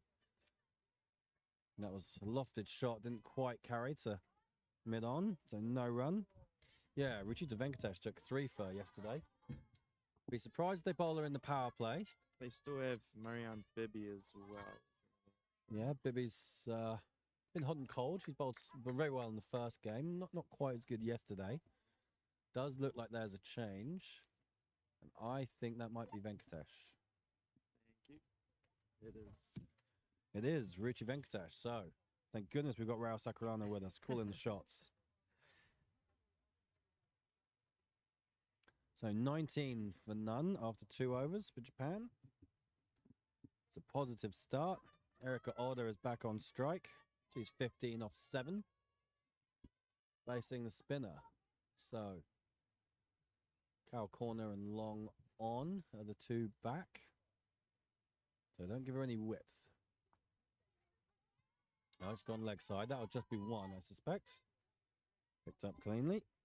20 on the board. Japan off to a flyer, the kind of thing we haven't seen in this series so far. It's just a case now of how long they can maintain it. Now, a change in the field. Georgina Bradley is dropping back to Square leg boundary, and I'm assuming that Marika Hill has come up. Now this hit round the corner, and Georgina Bradley straight into the game again. That's a single. It's a bit of an ask for Marika Hill, isn't it? She's bowling at this end, and then she has to go all the way down to the long-on boundary on the far end. Not sure she'll be thanking a captain for that one. Erika Oda back on strike. Square leg moves up. Cow and long on go back. So don't bowl short. That looked like a chance to me. Hit to cover, judging by her reaction. Marianne Bibby frustrated with herself, pounding the floor in displeasure. So Oda just hit that one to her. When you bat the way Erika Oda does, she will give chances. But the value you get from the runs that she can score is outweighs the negatives, I think. Decent over this so far, though. Just 2 from it. And she's just drifted down the leg side. Ruchi Venkatesh, that's a wide. Saw a couple of those yesterday. Figures could have been even better. 22 now for Japan.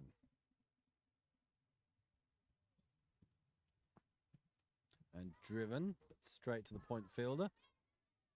Slightly iffy throw over the keeper's head, but no damage done. Last ball of the over. 3 from it so far, so good over for Hong Kong this. The change seems to have worked out well so far. And Oda has gone over the top of mid-off this time, and that's going to race away. 4 more. It's a brilliant way to finish the over, and it brings it back in Japan's favour. 7 from it. Now, Reo, I've been in part of the Japan men's team's discussions, and I know you always talk about getting in and out of your overs well. You want to finish them well as a bowling unit, from a batting unit. If you can get a boundary off the last ball of the over, you just take that momentum into the next one, don't you? Yeah, absolutely. Like a good .1 over, and then a boundary off the last over just ruins that good over from, you know, a so-so or bad over. So it's really important to get out of your overs, especially in T20 cricket, because the momentum certainly does carry over. Here he is, Rail. Marcus has arrived with the biscuits, or chocolatey ones today. Fantastic. That looks like a 1-bite biscuit, so might squeeze that in before the over starts. Mariko Hill will continue.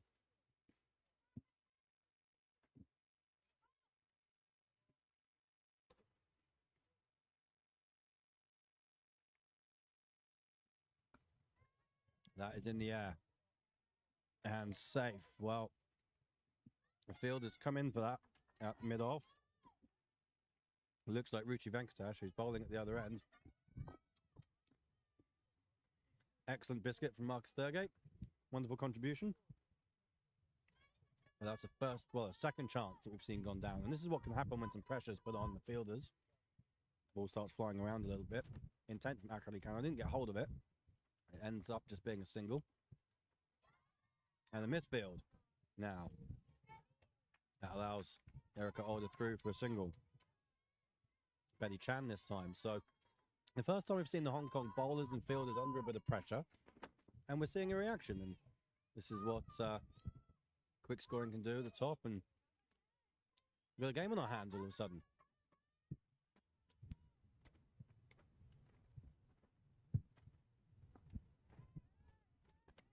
Driven into the offside, but no run. Wind's getting up a little bit as well. That could aid the batters. They can hit in the direction of the wind and just use that to gain those extra meters. Still a little bit worried about this tent, but, you know, won't let that bother me. Marika Hill in again to Akali Kano. That was wide. Wide signalled. Comfortably Japan's best start of the series, this.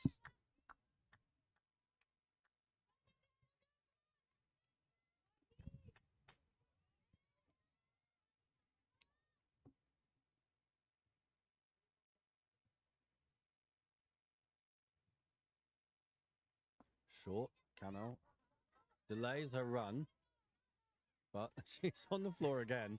She didn't need to dive. She was comfortably home, but I think she likes to dive, Akari Kano. She might also want to be aware that Hong Kong captain Carrie Chan was out injured diving for a single at that end. I think if she just hits and runs straight away, she's fine. Comfortably. She just second guesses herself sometimes. Yeah, and that's just a lack of experience and time batting in the middle, isn't it, I think? So long on goes back again for Erika Oda. Just taking a dab that one, but didn't quite get hold of it. So 4 from this over so far. 1 ball to come. Japan are into the 30s. Third man and long on. The field is back. So don't want to bowl short, don't want to bowl wide.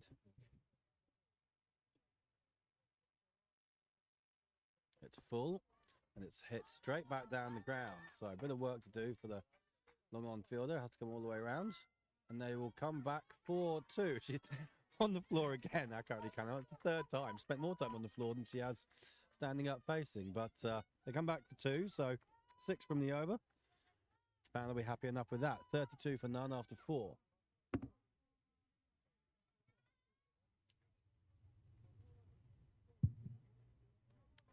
Bit quieter in the field, Hong Kong today, Rail.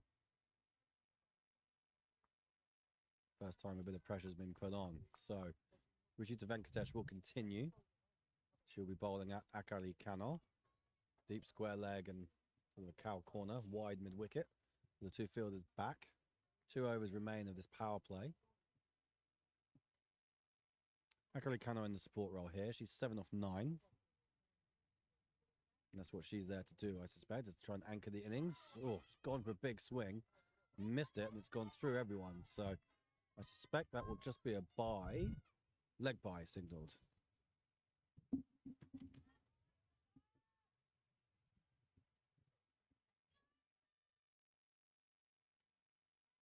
So Erica Oda back on strike.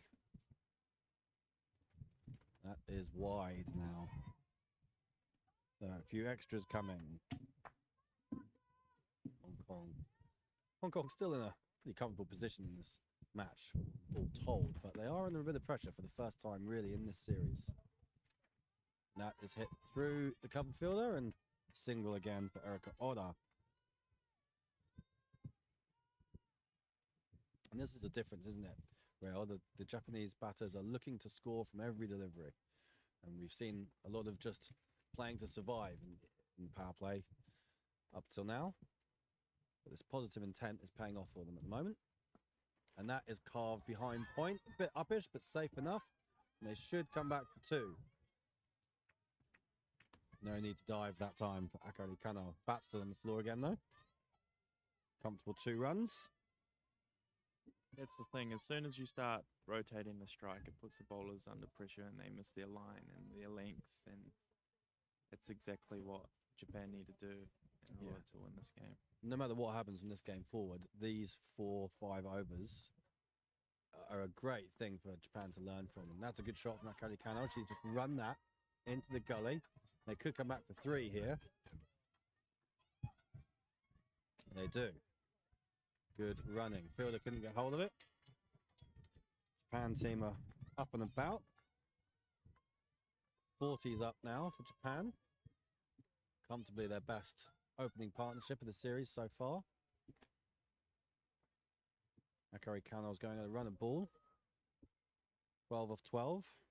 Erica Oda striking at 150. She's 24 off 16 with 3 boundaries and a 6. And she's the one on strike now with 2 balls left in this over.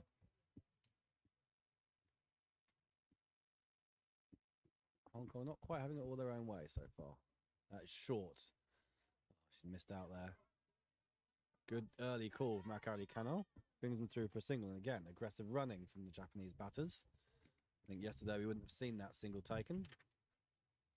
Erica may feel she's missed out on a boundary there, but a single just keeps the scoreboard ticking over. Akari Kano facing up for the last ball of the over.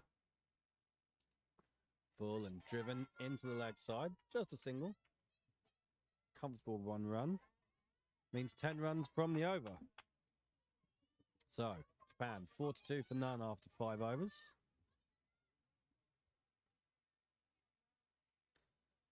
The Hong Kong substitutes just running out some drinks.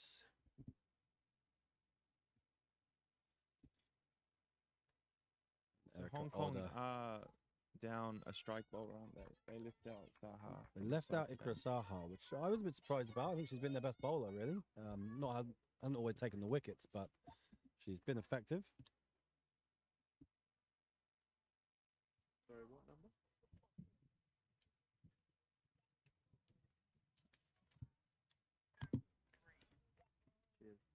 We have a change of bowler. Marianne Bibby will come on. She's featured plenty in the power play.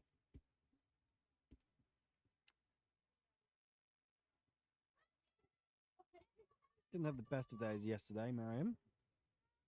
but struck with the first ball the day before. So we're bowling into Akari Kano, who is 13 not out. At the moment, Japan are going just above 8 and over, so it's a great start. Yeah, that required rate down to 6.7.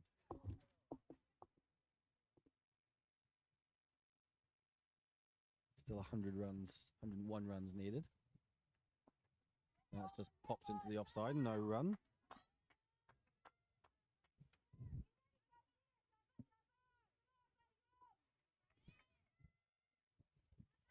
My Wi-Fi connection may just slowed up on the scoring tablet, so forgive me if the stream data is slightly off. It's currently 42 for none off 5.1. Mariam Bibi, the bowler, and Akari Kano going for a big swing. Didn't connect with that. Looks like his runs off the bat though. Squirted out into the leg side. Umpire's just checking. Single given. There you go. Score's caught up. Sorry about that.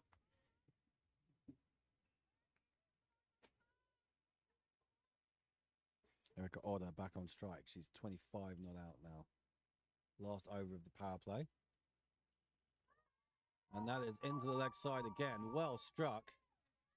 And that is one bounce 4. Erika Oda is flying. She's up to 29. Japan, 47 for none. Can't drop short to Erika Oda. She will punish it. There's promotion up the order for her. Paying dividends at the moment for Japan.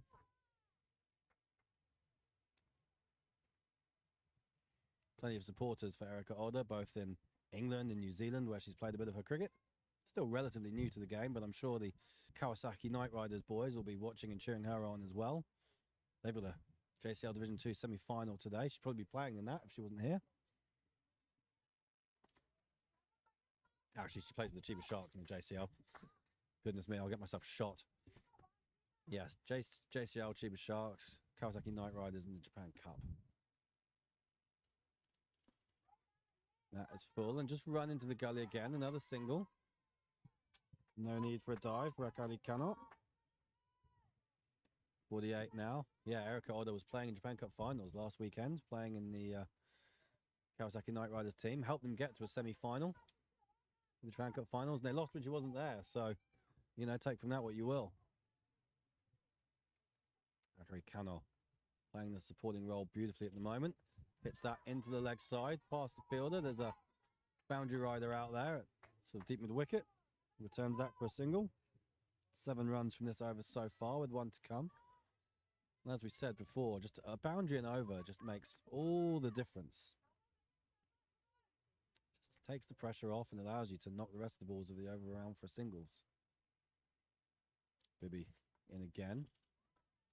Tapped into the leg side, no run that time. Looks like the live score's just dropped off the stream at the moment. I will look into that and get back to you shortly.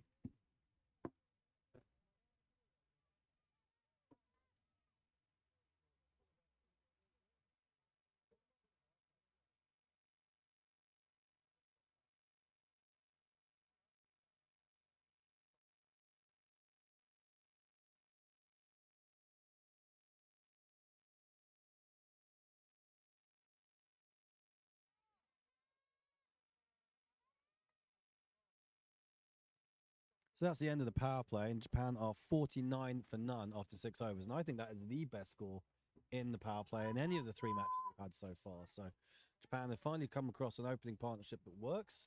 The field is a bit more spread, although not that spread for Akari Kano.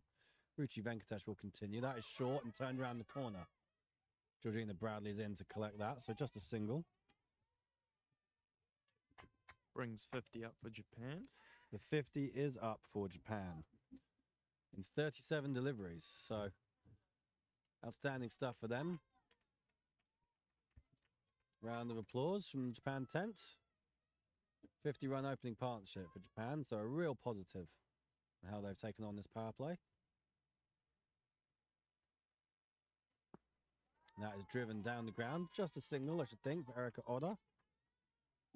He's up to 31 now. Still not too many fielders out, though. Just 3 were out for that delivery for Erika. Little surprising. She's 31 of 21, 4 fours and a 6.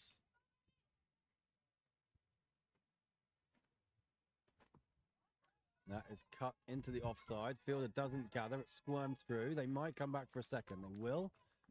Good calling. Good running by Akari Kano. She's always been athletic and shown good fitness, Akari Kano. When you have to keep for 20 overs and then come straight out and open the batting, you need it. Always scores high on a yo-yo test. Showing the value of that right now. She's 18 off 18 deliveries. No boundaries for Akari yet, so she's having to run all of those. Into the offside again, but no run this time.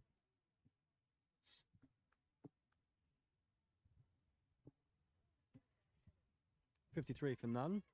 Scores back up. Apologies for that slight technical glitch. It happens down here. Running all our power off generators at the moment. That's worked into the leg side. Regina Bradley picks that up and returns it. Just down in front of us. Single again for Akari Kano.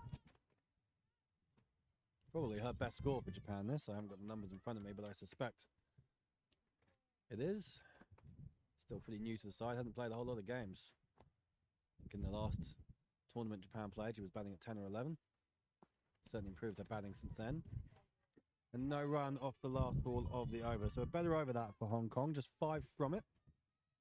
54, sorry. 54 for none after 7 overs. 89 runs still needed. 6.76 and over is the required rate. Support coming from the Hong Kong tent. Plenty of shouts. Plenty of cheers. And the crowd engrossed, the supporters over to my left.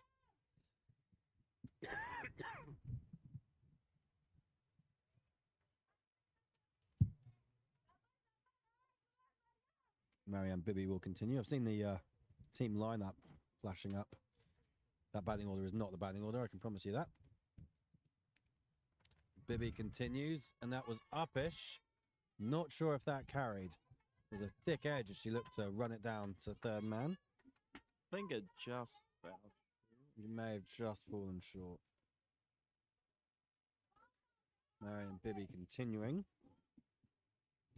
And Akari Kano continues her frequent run scoring. 20 off 21 now.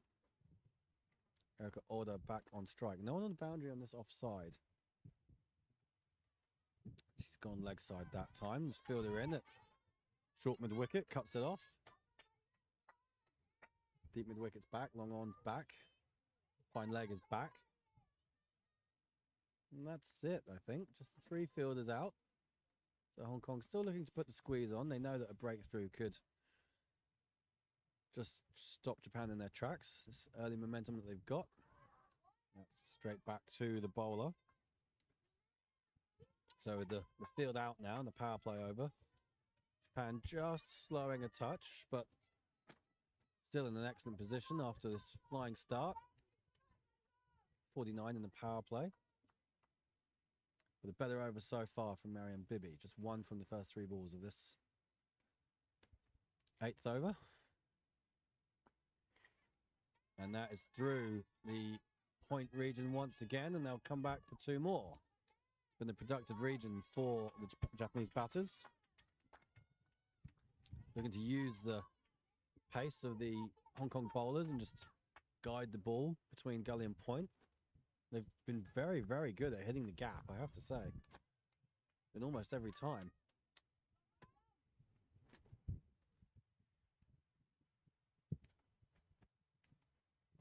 And that is smashed over extra cover. That will run away for 4.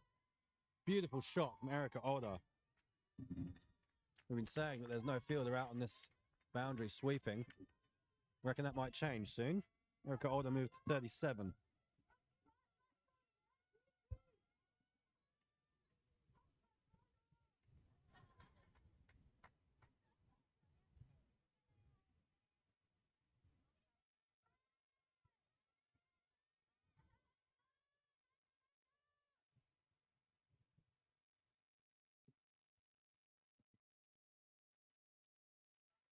So a bit of a conference in the middle now between captain, bowler, Senior pro, Natasha Miles, is giving some advice as well, where the field should be. Long off is now dropped back. Drawing long on. Field is running across all over the place. So, long off, long on. Mid wicket is back. Fine leg looks back. Still just 4 out though. Bibi in again to Oda, who just pads that into the offside, and they set off for a run. Akari Kano was slow. And she's down again. Well, the dive was a bit more necessary this time. It was really slow to take off, but got there. And that's a single. It keeps Great way to Erica finish the Older. over. Yeah, keeps Erica Older on strike. 8 runs from the over. 62 now for none from 8 overs.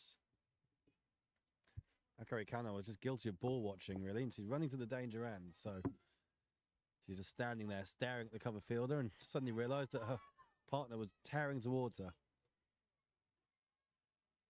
She's doing a fine job, Akari Kano. 20 not out of 21 deliveries. Just supporting the senior pro, I guess you'd say, and the aggressor. Erica Older now 38 of 27. Venkatesh is going to bowl out here. Bowling her 4th over on the trot. So far, she's bowled 3 overs for 21.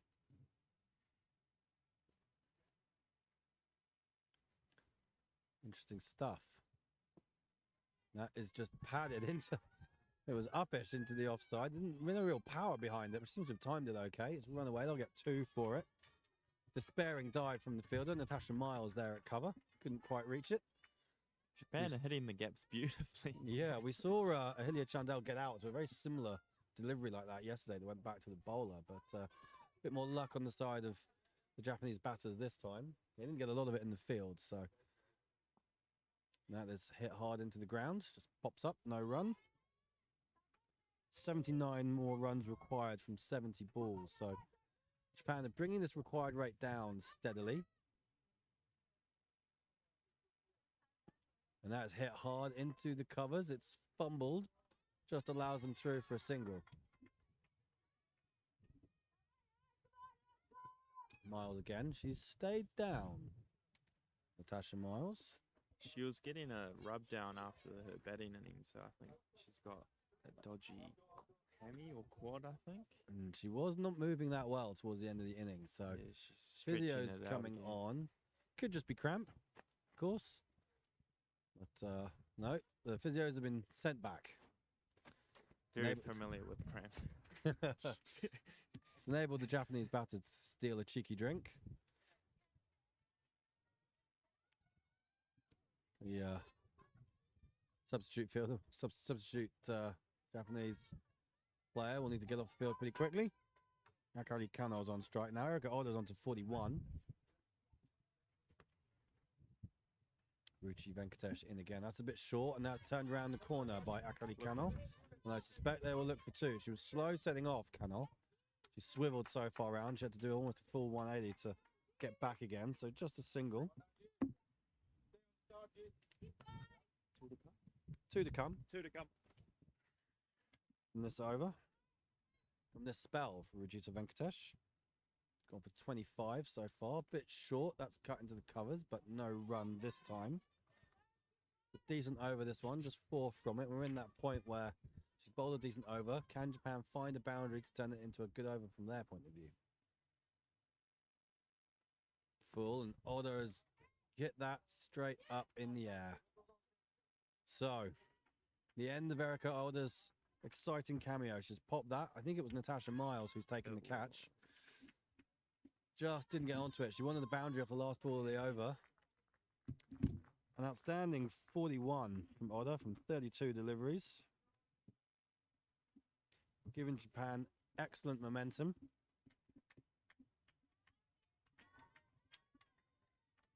But she's got to go now.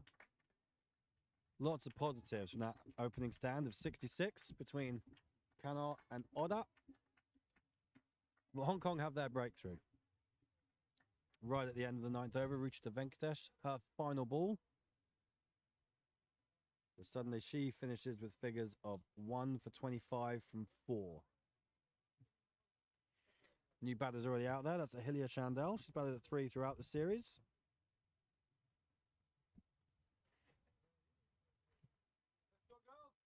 She will be at the non-striker's end.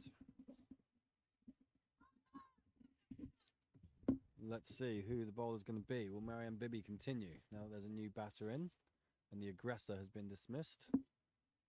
Lemon Chung just forgetting which end she needed to be at. She heads down to take up her place behind the stumps at the city end. Looks like we might be having a change of bowler.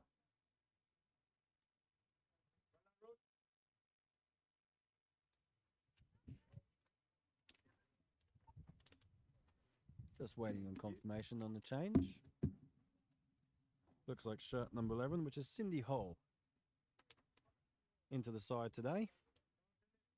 Her first game of the tournament. I don't think it's her debut. No one told me it's her debut. I can probably look that up.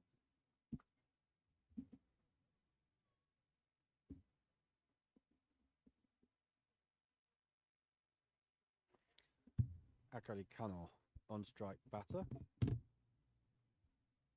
really important for Japan not to lose Kano here. You can't have two new batters in. Someone's got to maintain the scoring from one end.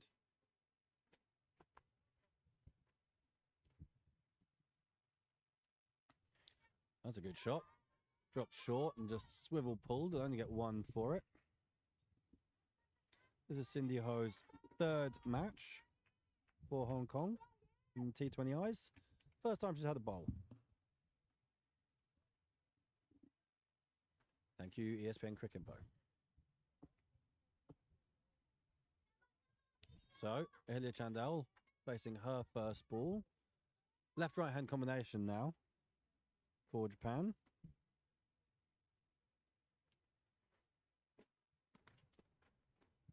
A few changes to the field. Square leg and fine leg at back. And that is short and wide. I don't know if she got bad on that. That may well go all the way to the rope. It is. It's 4 runs. That's got enough bat on that, Elia Chandel. That's a nice ball to get first up, isn't it? She batted pretty well yesterday.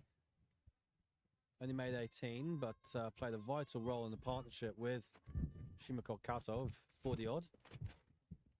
If she can part of a 40-run partnership here, then Japan will be well on their way. 71 for 1 now. We're into the 10th over.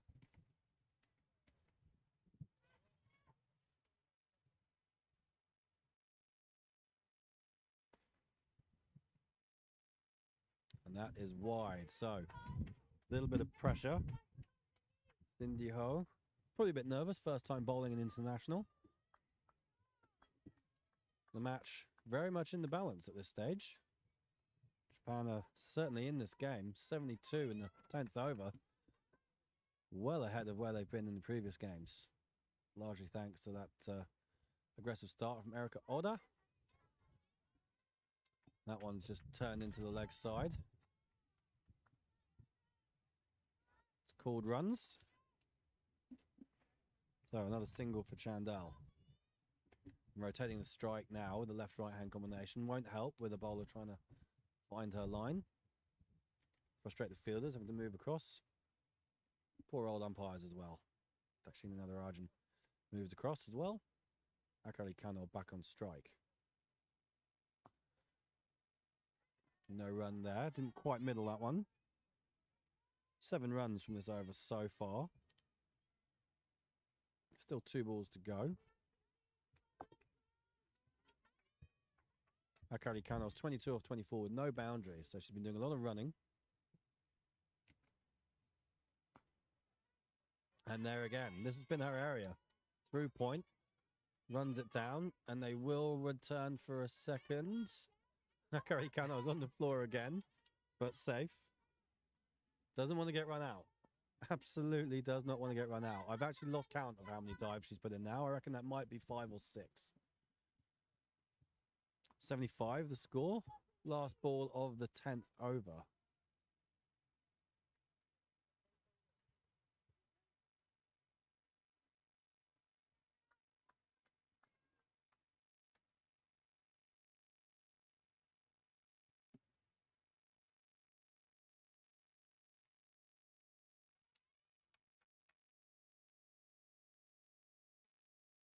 some running repairs for Akari Kano. And for the stumps after that run out attempt. Last ball over now. Cindy Ho. That's going to go wide down the leg side. So an extra run. As a bowler, I know how it feels just to bowl to left hand, right hand constantly. It's very annoying trying to get that line right. Yeah. Yeah, I mean, that delivery she just bowled would have been okay to the left-hander.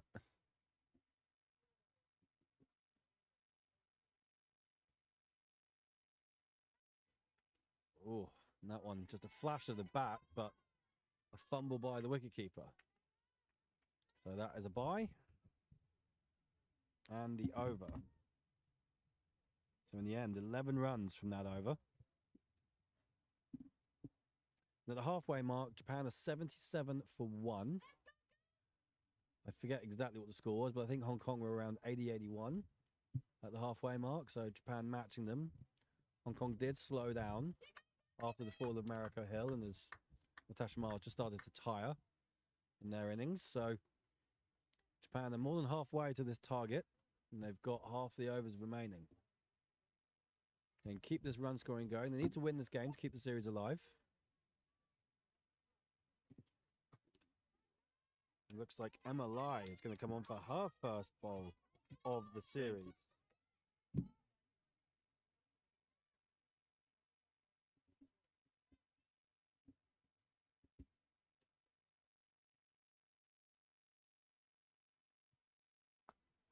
Well, it was short. Struck into the leg side. Picked up by deep square leg. Another single for Akari Kano.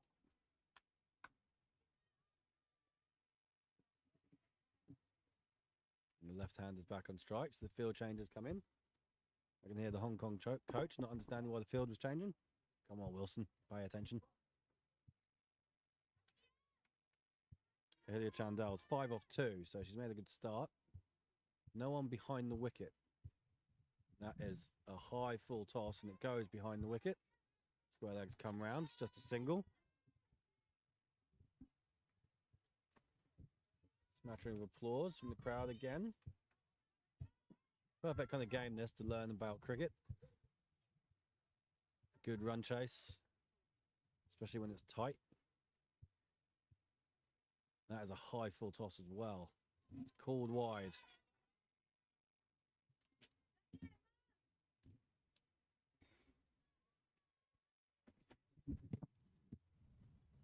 So, Japan move into the 80s. And that is hit over the bowler's head. Just one bounce and mid-on cuts it off. So just a single. Still runs off every ball in this over though. So Japan can keep moving along at a run of ball. That is absolutely fine. The odd boundary will come. The odd extra will probably come as well. Hong Kong a strike bowler down, as Rail mentioned earlier. Ikla Saha left out today. Rested, I think. And there's a dot. Malai just getting out a bit fuller.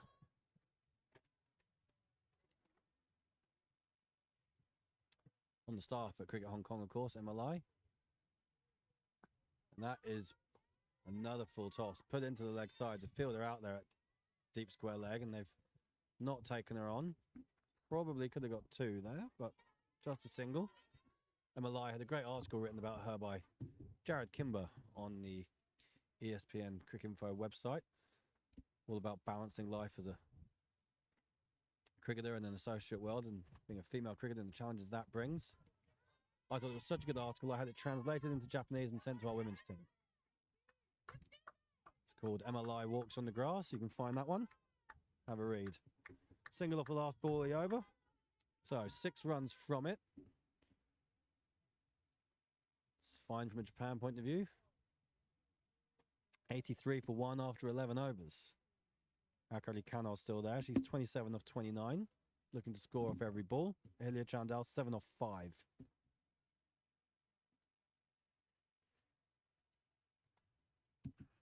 Looks like Cindy Ho will continue from the commentary box end.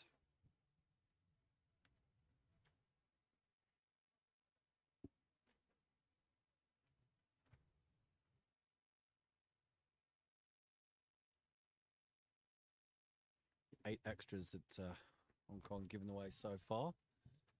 Just helping the Japanese cause.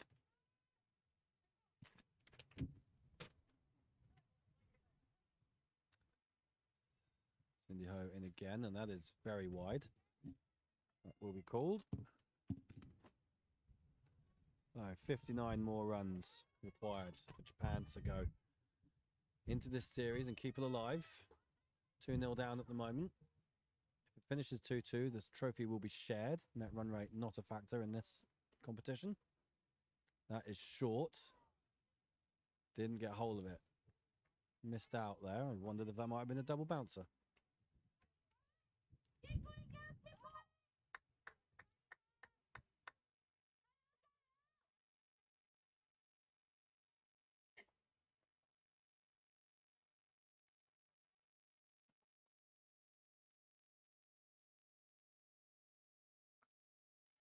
And once again, her favourite area, Akari Kano, she's run that down behind point, and they will come back for 2. Rail nearly lost his score sheets there. The odd gust of wind keeps picking up.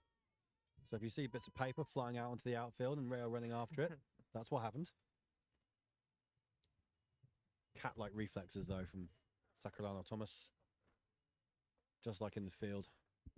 Leapt, kept the papers down. Cindy Ho in again. And that is very wide. It's a good take by the keeper, diving away down the leg side. We did see one in the game yesterday which pitched off the pitch, and of course no ball signalled for that. I reckon that one must have been close.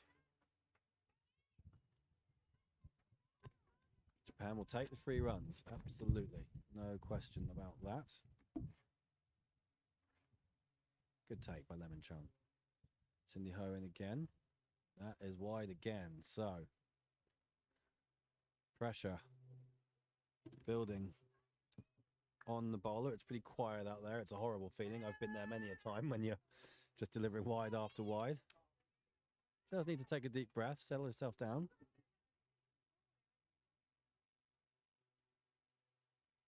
Still just 2 balls bowled in this over. That's a full toss, driven into the leg side. They'll just come through for a single. Now it'll be the left-hander on strike, which won't help Cindy Ho's line, I'm sure. We'll have to readjust now. Chandal not had a lot of the strike. Faced just 5 balls so far. Partnership's worth 23 already.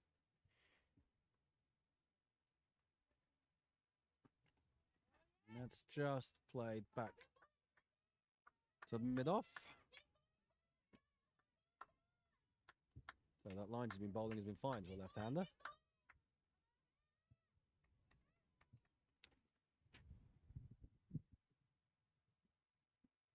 Japan's current run rate is still 7.7.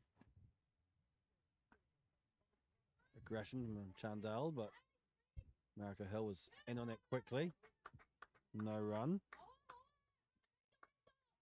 6 runs from this over so far. Last ball. This last ball becomes of paramount importance, really, for Cindy Ho. It's given away 3 wides, but actually it's not been a bad over if you take those out of it. What can Chandel do? Gets it round the corner. It'll just be a single. So 90 now for Japan. 12 overs gone. You do start to wonder, Rail, as Japan move up towards the score that they've made in all the previous games in 20 overs, how different things might have been had they been able to get off to the kind of start they have today in these previous games and put Hong Kong under a bit of scoreboard pressure. Yeah, absolutely. I think the change of the top order really changed the vibe and intent of what Japan are trying to do in the power play. I think the opening pair of order and Kano might be here to stay. Yeah, I'd agree with that. Chandal doing a job at number 3. She's a runnable 8 at the moment. Emma Lai will continue. That is high and hit hard. Fielder will come round, not quite hit hard enough. So 2 runs from it. No ball not called. Ball is dipping.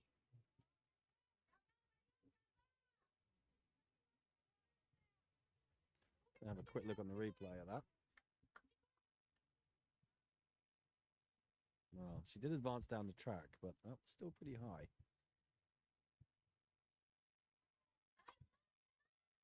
That's better from MLI. A bit flatter, a bit straighter. Dot ball that time.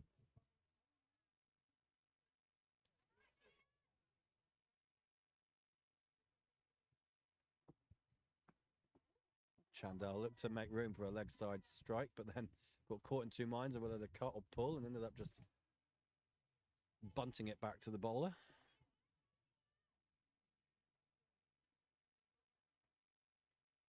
But that's a drag down. Ooh, I think she probably could have left that one alone. MLI has got away with that.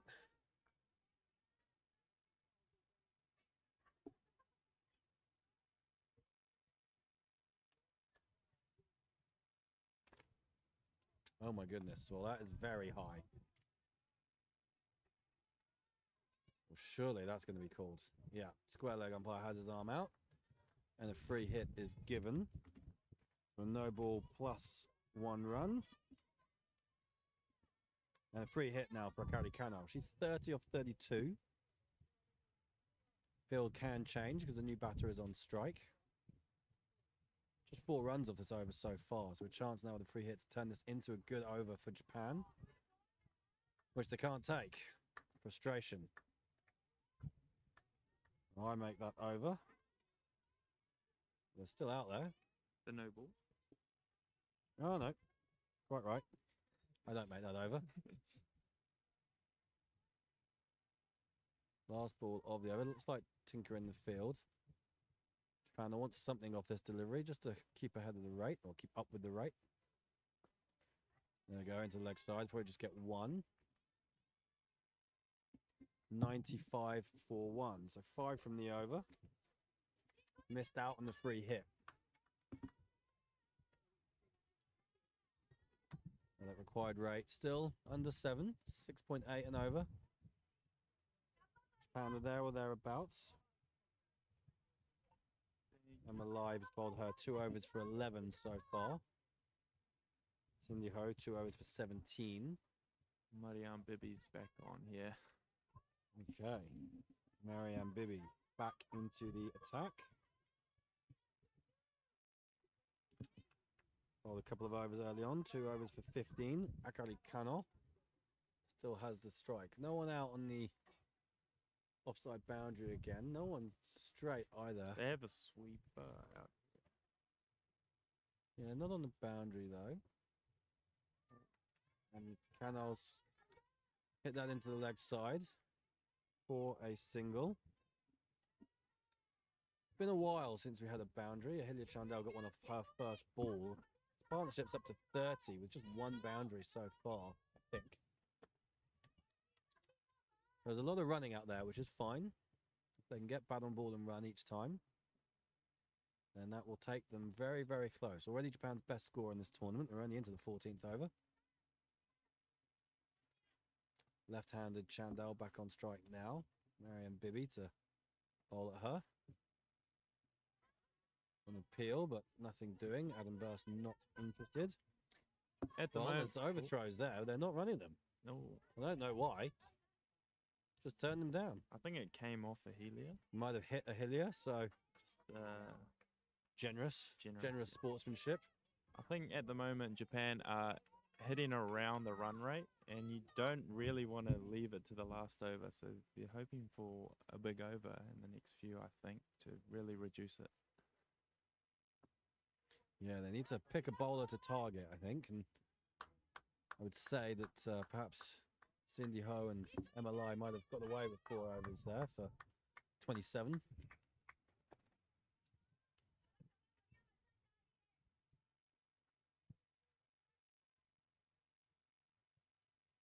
You suspect Betty Chan will return. Well, that's a good shot. Got plenty of bat on it. Probably hit it too well. She'll only get 1 run for it. Betty Chan still has 3 overs to bowl. Of course, she was really taken on by Erica Older in that first over of the innings. And she's been Hong Kong's best bowler up until now. So with her 3 overs to go, we may well see her return. Maybe not, well, maybe from the next over and bowl out. That's the end that she's bowled out, the City end. Oh dear, that's a full toss. Akari Kano's got hold of that. Could be a first boundary here. That is her first boundary. It's gone for 4. The arm isn't out, and no ball has not been called. So I reckon it's pretty generous because Akari Kano is very short. Brings up the 100 for Japan as well with that shot.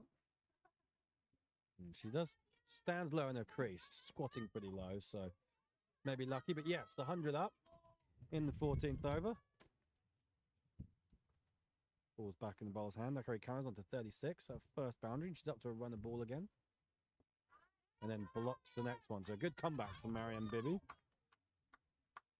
That completes the over. 6 from it. That boundary was vital importance, really, to keep Japan up with this rate. You do wonder if the experience of Hong Kong is going to pay off here. Japan in a tight finish. 42 runs needed from 6 overs.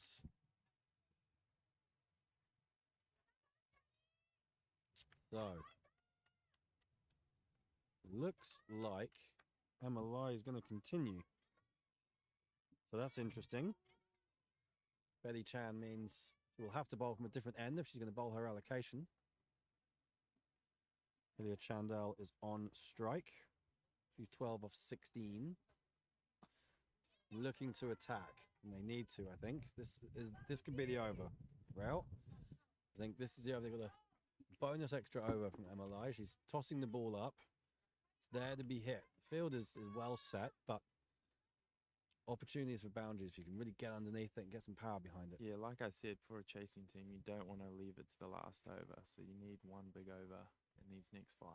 Yeah, take a 12, 15 run over. Just make life a lot easier, wouldn't it? Well, that's down leg side, I reckon. That's going to be a wide called. Yes, and a run as well. So 2 free runs, I'll take those. This is often how Japan seems to be getting to their 5, 6 and over with just 1 or 2 extras and 3 or 4 singles. Just keeping them at 5, 6 and over. But the boundary count is still low, so that's credit to Hong Kong. Chandel's gone after that. It's a full toss and she's missed out. Got to put those away, I'm afraid. Emma Lai will be very pleased about that.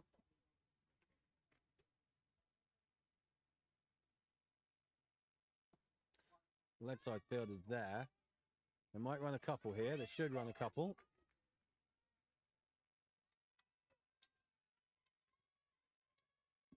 More claps from the crowd. The crowd are getting into this game now. Starting to sense this is going to go the distance.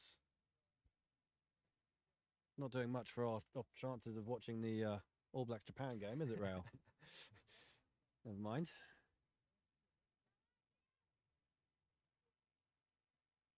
That is short.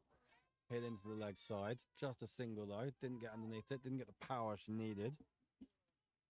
6 from the over with 2 balls to go. This partnership's now up to 41.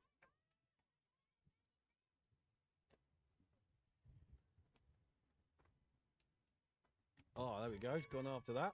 Probably hit that too well again. Just a single for Cano. I do think there's probably one on the arm if they take it on, but just keeping wickets in hand. Still just 1 down at the moment. 108 for 1, Japan. Last ball of the 15th over. Helia Chandel back on strike. Emma Lai to bowl it. High again. It's into the leg side. It'll be another single. So, 15 overs done. Emma Lai has bowled 3 overs for 19. Done a job. You can't make bowling decisions from this from the boundary. Wilson, you can't do that.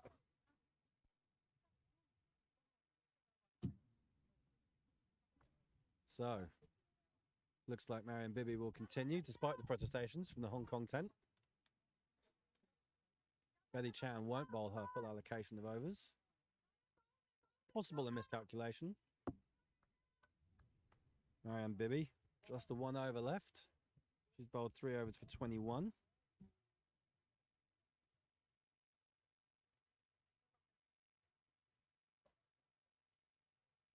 $109 for 1 after 15 overs, Japan. Chandel drives. America Hill in to pick that up at mid-off.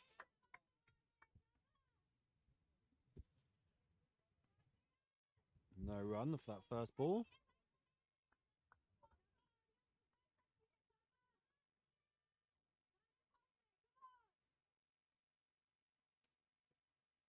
Looks like the live score might have just dropped out from the Wi-Fi. Apologies for that. We'll get that up again shortly. Marianne Bibby just loses her run up. Wi-Fi is coming back. We're a bit remote down here at Kaizuka Cricket Field, so signal drops out from time to time. I'm trying to keep very still whilst I score. Bibby in again to Chandel. It's a big swing and a miss. So every dot now of value to the Hong Kong team. 34 needed from 28 deliveries. Boundaries, boundaries, boundaries, Rail. We need some boundaries. Yeah, dots at this stage are not going to be good for Japan. Just need bat on ball and to rotate the strike. Marianne Bibby keeping her cool. Bowling pretty well at the moment. Good start to the over from her. That will go into the leg side. Not gone very far, so they'll come back and sneak a second. That's good running by Chandel. She was alert to it. Actually, kind of ball watching a little bit again. Leg bye is called. 2 of them. Japan will take that. From the bowler's perspective, though, Marianne Bibby will be pretty happy. 3 balls, no runs off the bat from this over. So it puts the pressure back on Japan. 1-1-1 for 1. And that's driven. Just a single. A very short-lived Nelson.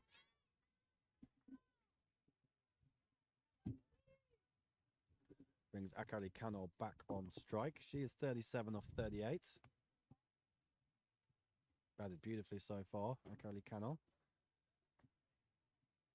Must be tired. She's been out there the whole game so far. 20 overs as a wicketkeeper. And she has hit that high over extra cover. Just dropped behind Natasha Miles, who still seems to be moving pretty gingerly, I'd have to say. Took a catch earlier, batted the whole inning, so she's been out there the whole game as well. Not moving particularly well, and that might be noted. Just stretching that calf. Wonder if she's an injured out for tomorrow. That'd be handy. Marianne Bibby comes in again. Chandel looks to hit it into the leg side. That'll be another single. So just 5 from the over. 114 for 1. 29 runs needed. 24 balls remaining. That's the equation. That run rate's just up now to 7.2 required. Japan's run rate for the innings, 7.14. So squeaky bum time, Rail. Yeah, and I'll be interested to see who will come in next for Japan, as they... Oh. Thank you. Yeah, they do have some big hitters to come in, and yeah, I'll be interested to see who will come in next. Yeah, the most natural person to come in would have been Haruna Iwasaki. She's ruled out due to a hand injury in the field yesterday. Chandel back on strike. Betty Chan returns to the attack. 1 over from 9 earlier. She was attacked by Erica Oda. A little bit surprised she was pulled out of the attack that quickly. Been the outstanding bowler of Hong Kong. She's not going to bowl her overs.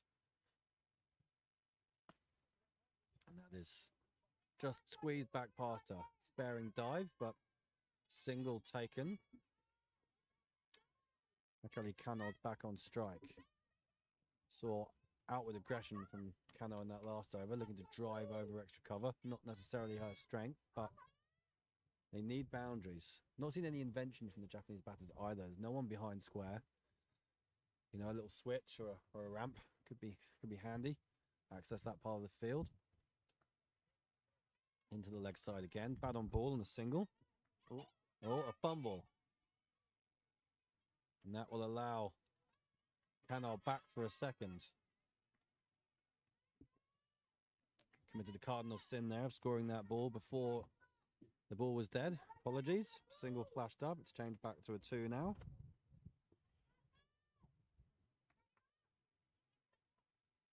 Exactly the kind of thing Japan need. They just keep scampering and scampering. Boundaries will make life a lot easier. But bad on ball and running. Well, dot ball that time. And as we said before, dot balls, absolutely priceless at this stage of a game. 26 needed from 21. Japan would love to get that ahead of that 6 runs, run a ball equation. Not quite hit the gap. There was an early call of 2, but they're not going to get it.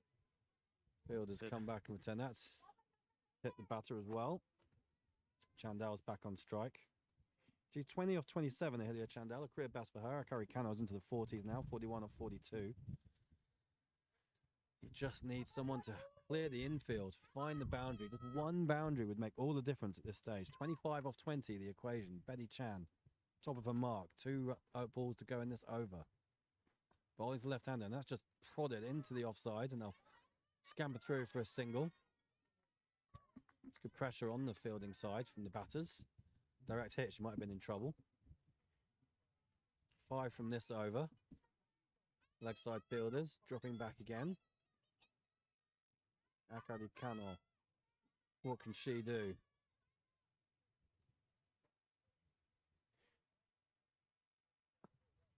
Drives. Fielders there at mid-off, smothered it. Just a single. So, 6 runs from the over. Japan 120 for 7. 23 runs needed to win this game and keep the East Asia Cup alive. It's been a much, much improved performance from Japan. Mariko Hill back into the attack. Mariam Bibi is bowled out. Thank you. Mariko Hill, 2 overs for 16 earlier on. Erika Oda liked the extra pace on the ball. Akari Kano's been in there a long time. Should be seeing it pretty well. The extra pace could help Japan here, particularly as Kano tries to access that area behind point where she's been so strong. She's looking to drive a bit more now as well. No one on the square leg boundary, so you don't want to drop short. There's a deepened wicket out there. Don't think they want to bowl too full either with mid off and mid on out. Another fielder dropping to behind the keeper, going down to the third man. There's a gully in and a deep backward point. So, 3 overs remaining, 18 balls, 23 runs to win for Japan. It's been a real contest this. Mariko Hill, ball in hand. And that's the area where Akari Kano likes to try and access, and she's got it to the boundary. Beaten the fielder. It's exactly what Japan needed. First ball of the over, the pressure goes back onto the bowler. She hit that a lot finer than I thought initially. Certainly did. Certainly much needed boundary for Japan there. Just watching the replay. Yeah, deliberately played. That move her to 46. 46 or 44. A strike rate's ahead of a runner ball now. First time in the innings, really. It's been over 100. It's been there or thereabouts. Oh, changes in the field again. Akari Kano. Never scored a half century in T20 internationals. Promoted up the order after the first game. Plays that shot again. And the batters have collided. Ahilia Chandal's down. If they'd gone to the keeper's end, there might have been a run out there. Apologies all round, but in the end, it's just a single. 18 needed from 16 balls. You left-hander back on strike. Of course, as a bowler, you've got to control your lines. The left-right-hand combination can play havoc. Mariko Hill, that little bit quicker than everyone else. I think that might help Ahilia Chandal if she can get bat on it.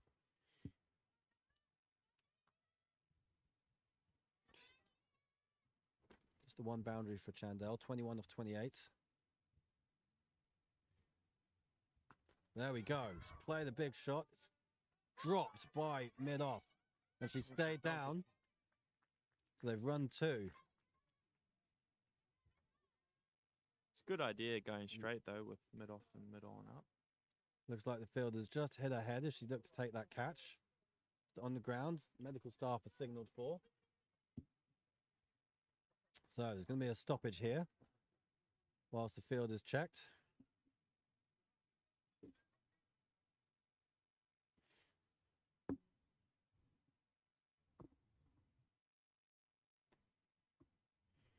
Ball was hit pretty firmly, went high. She was running backwards, got both hands to it, but it popped out. She fell backwards, landed pretty heavily. Enabled the batter to get back for a second. But she's clearly holding the back of her head as she went down, so medics are out there just doing a quick concussion check.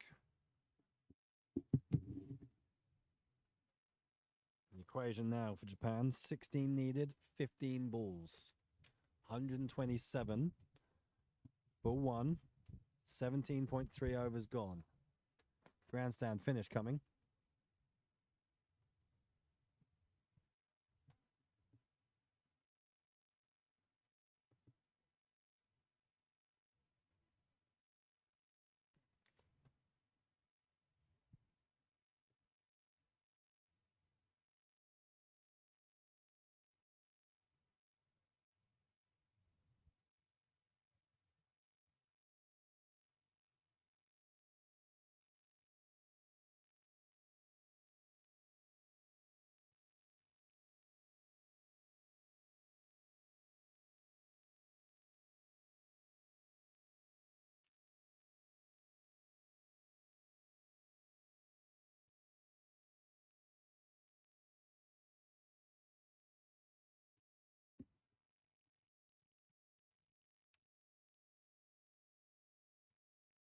Okay, field is back up. Medics are off the ground. Game looks set to continue.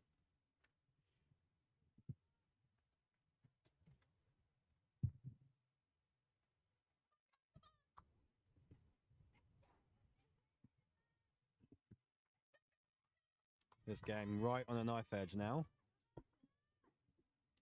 Japan 127 for 1, 17.3 overs gone, 2.5 overs remaining. That's 16 runs needed from 15 deliveries. 7 runs from this over so far. Marika Hill likely to bowl the last over as well. The extra pace, welcome by the Japan batters so far. They're being aggressive, that little break. Let's see if it's helped or hindered the batters.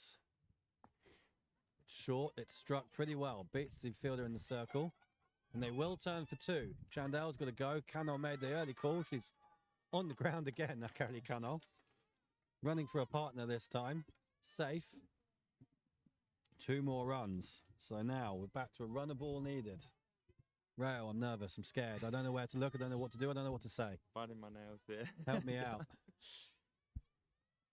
Yeah, I'm nervy. As a bat on ball, you just got to run. 50 partnership came up a long time ago for these two, which I completely missed. That's a swing and a miss. So, moral victory for Marika Hill there. Vandel looking for the big heave into the leg side again. Let's see where she goes. Emma Liebing moved round a little bit. Hong Kong point of view. Dots are golden. Bat on ball for Japan. That's what they need. There is bat on ball. They will run. And that's out.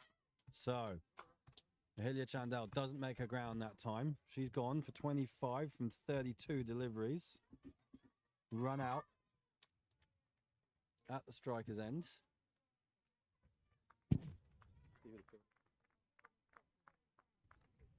Natasha Miles still in the game.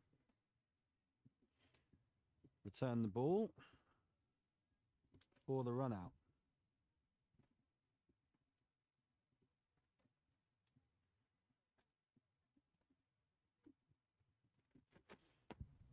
And more importantly, dot ball. And the new batter will be on strike. He's run out the non-striker's end, which means Shimako Kato, who's made her way out there, will be facing. Kato has been the standout batter, of course, for Japan in the series so far. 129 for 2, 18 overs gone, 14 runs needed, 12 balls remaining. Real pressure on the youngsters, only in a third T20 international. Only 19 years old, Shimako Kato. Had to bowl her 4 overs, which she did well. It's going to be hard hitting from ball 1 too. So the best thing she can do is get bat on ball and get Kano on strike here. Absolutely right. Rotation is going to be key. You can take this into the last over, needing 5, 6. We could be in for a super over rail. That How would be good would that interesting. be? That would end any hope of watching the All Blacks Japan game.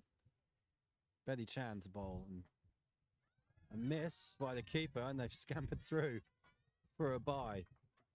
So Akari Kano alert, really well done by her.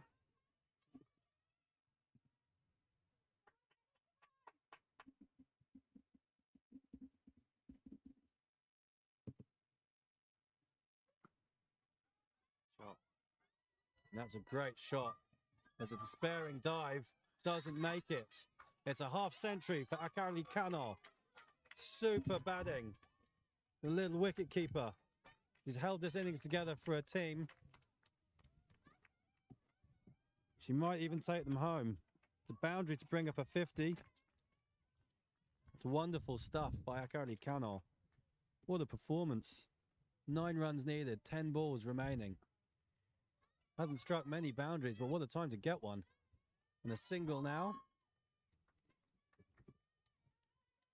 Pressure on Hong Kong. 8 needed, 9 runs left.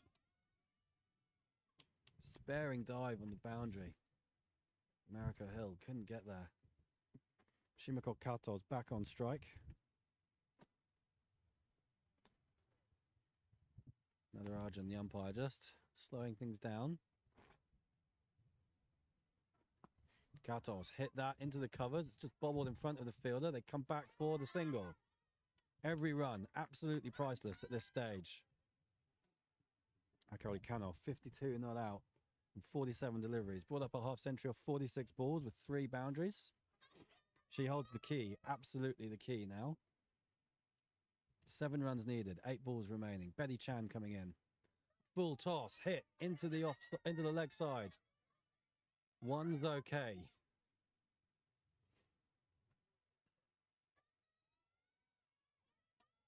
Umpire's just conferring on the height. Nothing doing. Shimako Kato. What price do you give for her to hit a boundary now, Real? Want a boundary or 2. 6 needed of 7 balls. Take it into the last over, needing less than a run a ball. The boundary could define the game here. Umpire Nadarajan just tidying up the bowling crease, just to add a bit of tension to the situation. Shimako Kato on strike. Drives it straight back to the bowler. She misfields. They could have scampered there. They haven't.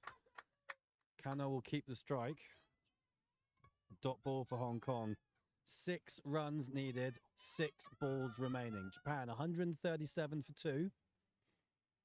Chasing 143 to win. Huge cheers from both camps supporting their players. Akari Kano, 53 not out. Mariko Hill will bowl the final over. She's bowled 3 overs for 25 so far. No wickets for her today. Made 30 odd with the bat. She's very experienced. Been playing since she was 12 years old for this Hong Kong team. Still only 26. Been playing more than half her life for Hong Kong. So tons and tons of experience. Akari Kano's barely played a game of T20 international cricket. Certainly not as an opening batter. She holds the key for Japan. Hill in now. Kano drives and misses. The dot ball. Exactly what Hong Kong needed. Mariko Hill put bowling on the shelf for a while after a tough time in the East Asia Cup back in 2017, but got her confidence back now. Bowlers, crucial last over. Hong Kong win this. If they see out this over, they claim the East Asia Cup. Japan needs 6 runs to keep the series alive. That's wide. It's straight to the fielder. They've managed to stop it. It's just a single. Gully diving away. It's a good stop. Any fumble, they might have got back for 2. Shimako Kato's on strike. 5 runs needed from 4 deliveries. Bat on ball, absolutely crucial here. Any bat on ball and the singles available.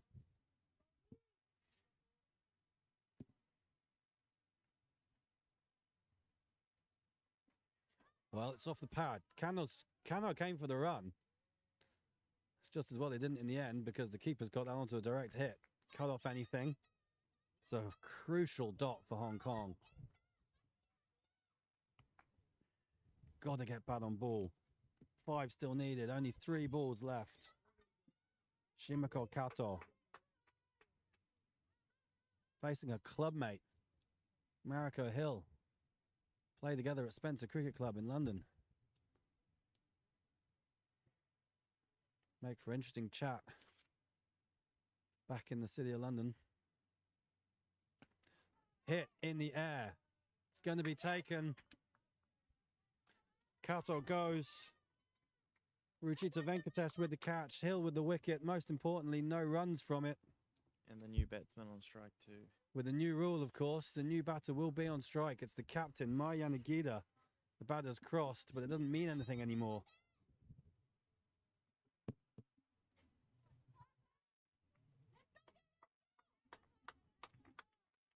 All this work, all this effort from the Japan players, and they might just fall short. What an over Mariko Hill's delivered here. 1 run and a wicket from 4 balls. 2 balls remaining. Japan still need 5 runs. Superb bowling from Hill. She's held her nerve. Mai Yanagida backs away. They're going to run. They're going to hit the stumps. It's the end of Akari Kano. Well, you had to get bat on ball, I'm afraid. I don't know what the thought process was there, but it hasn't worked.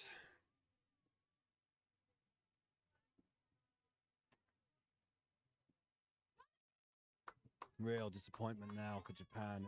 It's an impossible ask, really. Shizuka Miyaji will come in.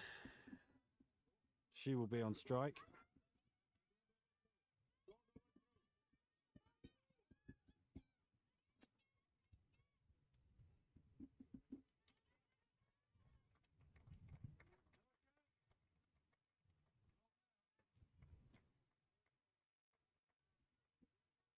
Kaizuka Miyaji, plenty of experience.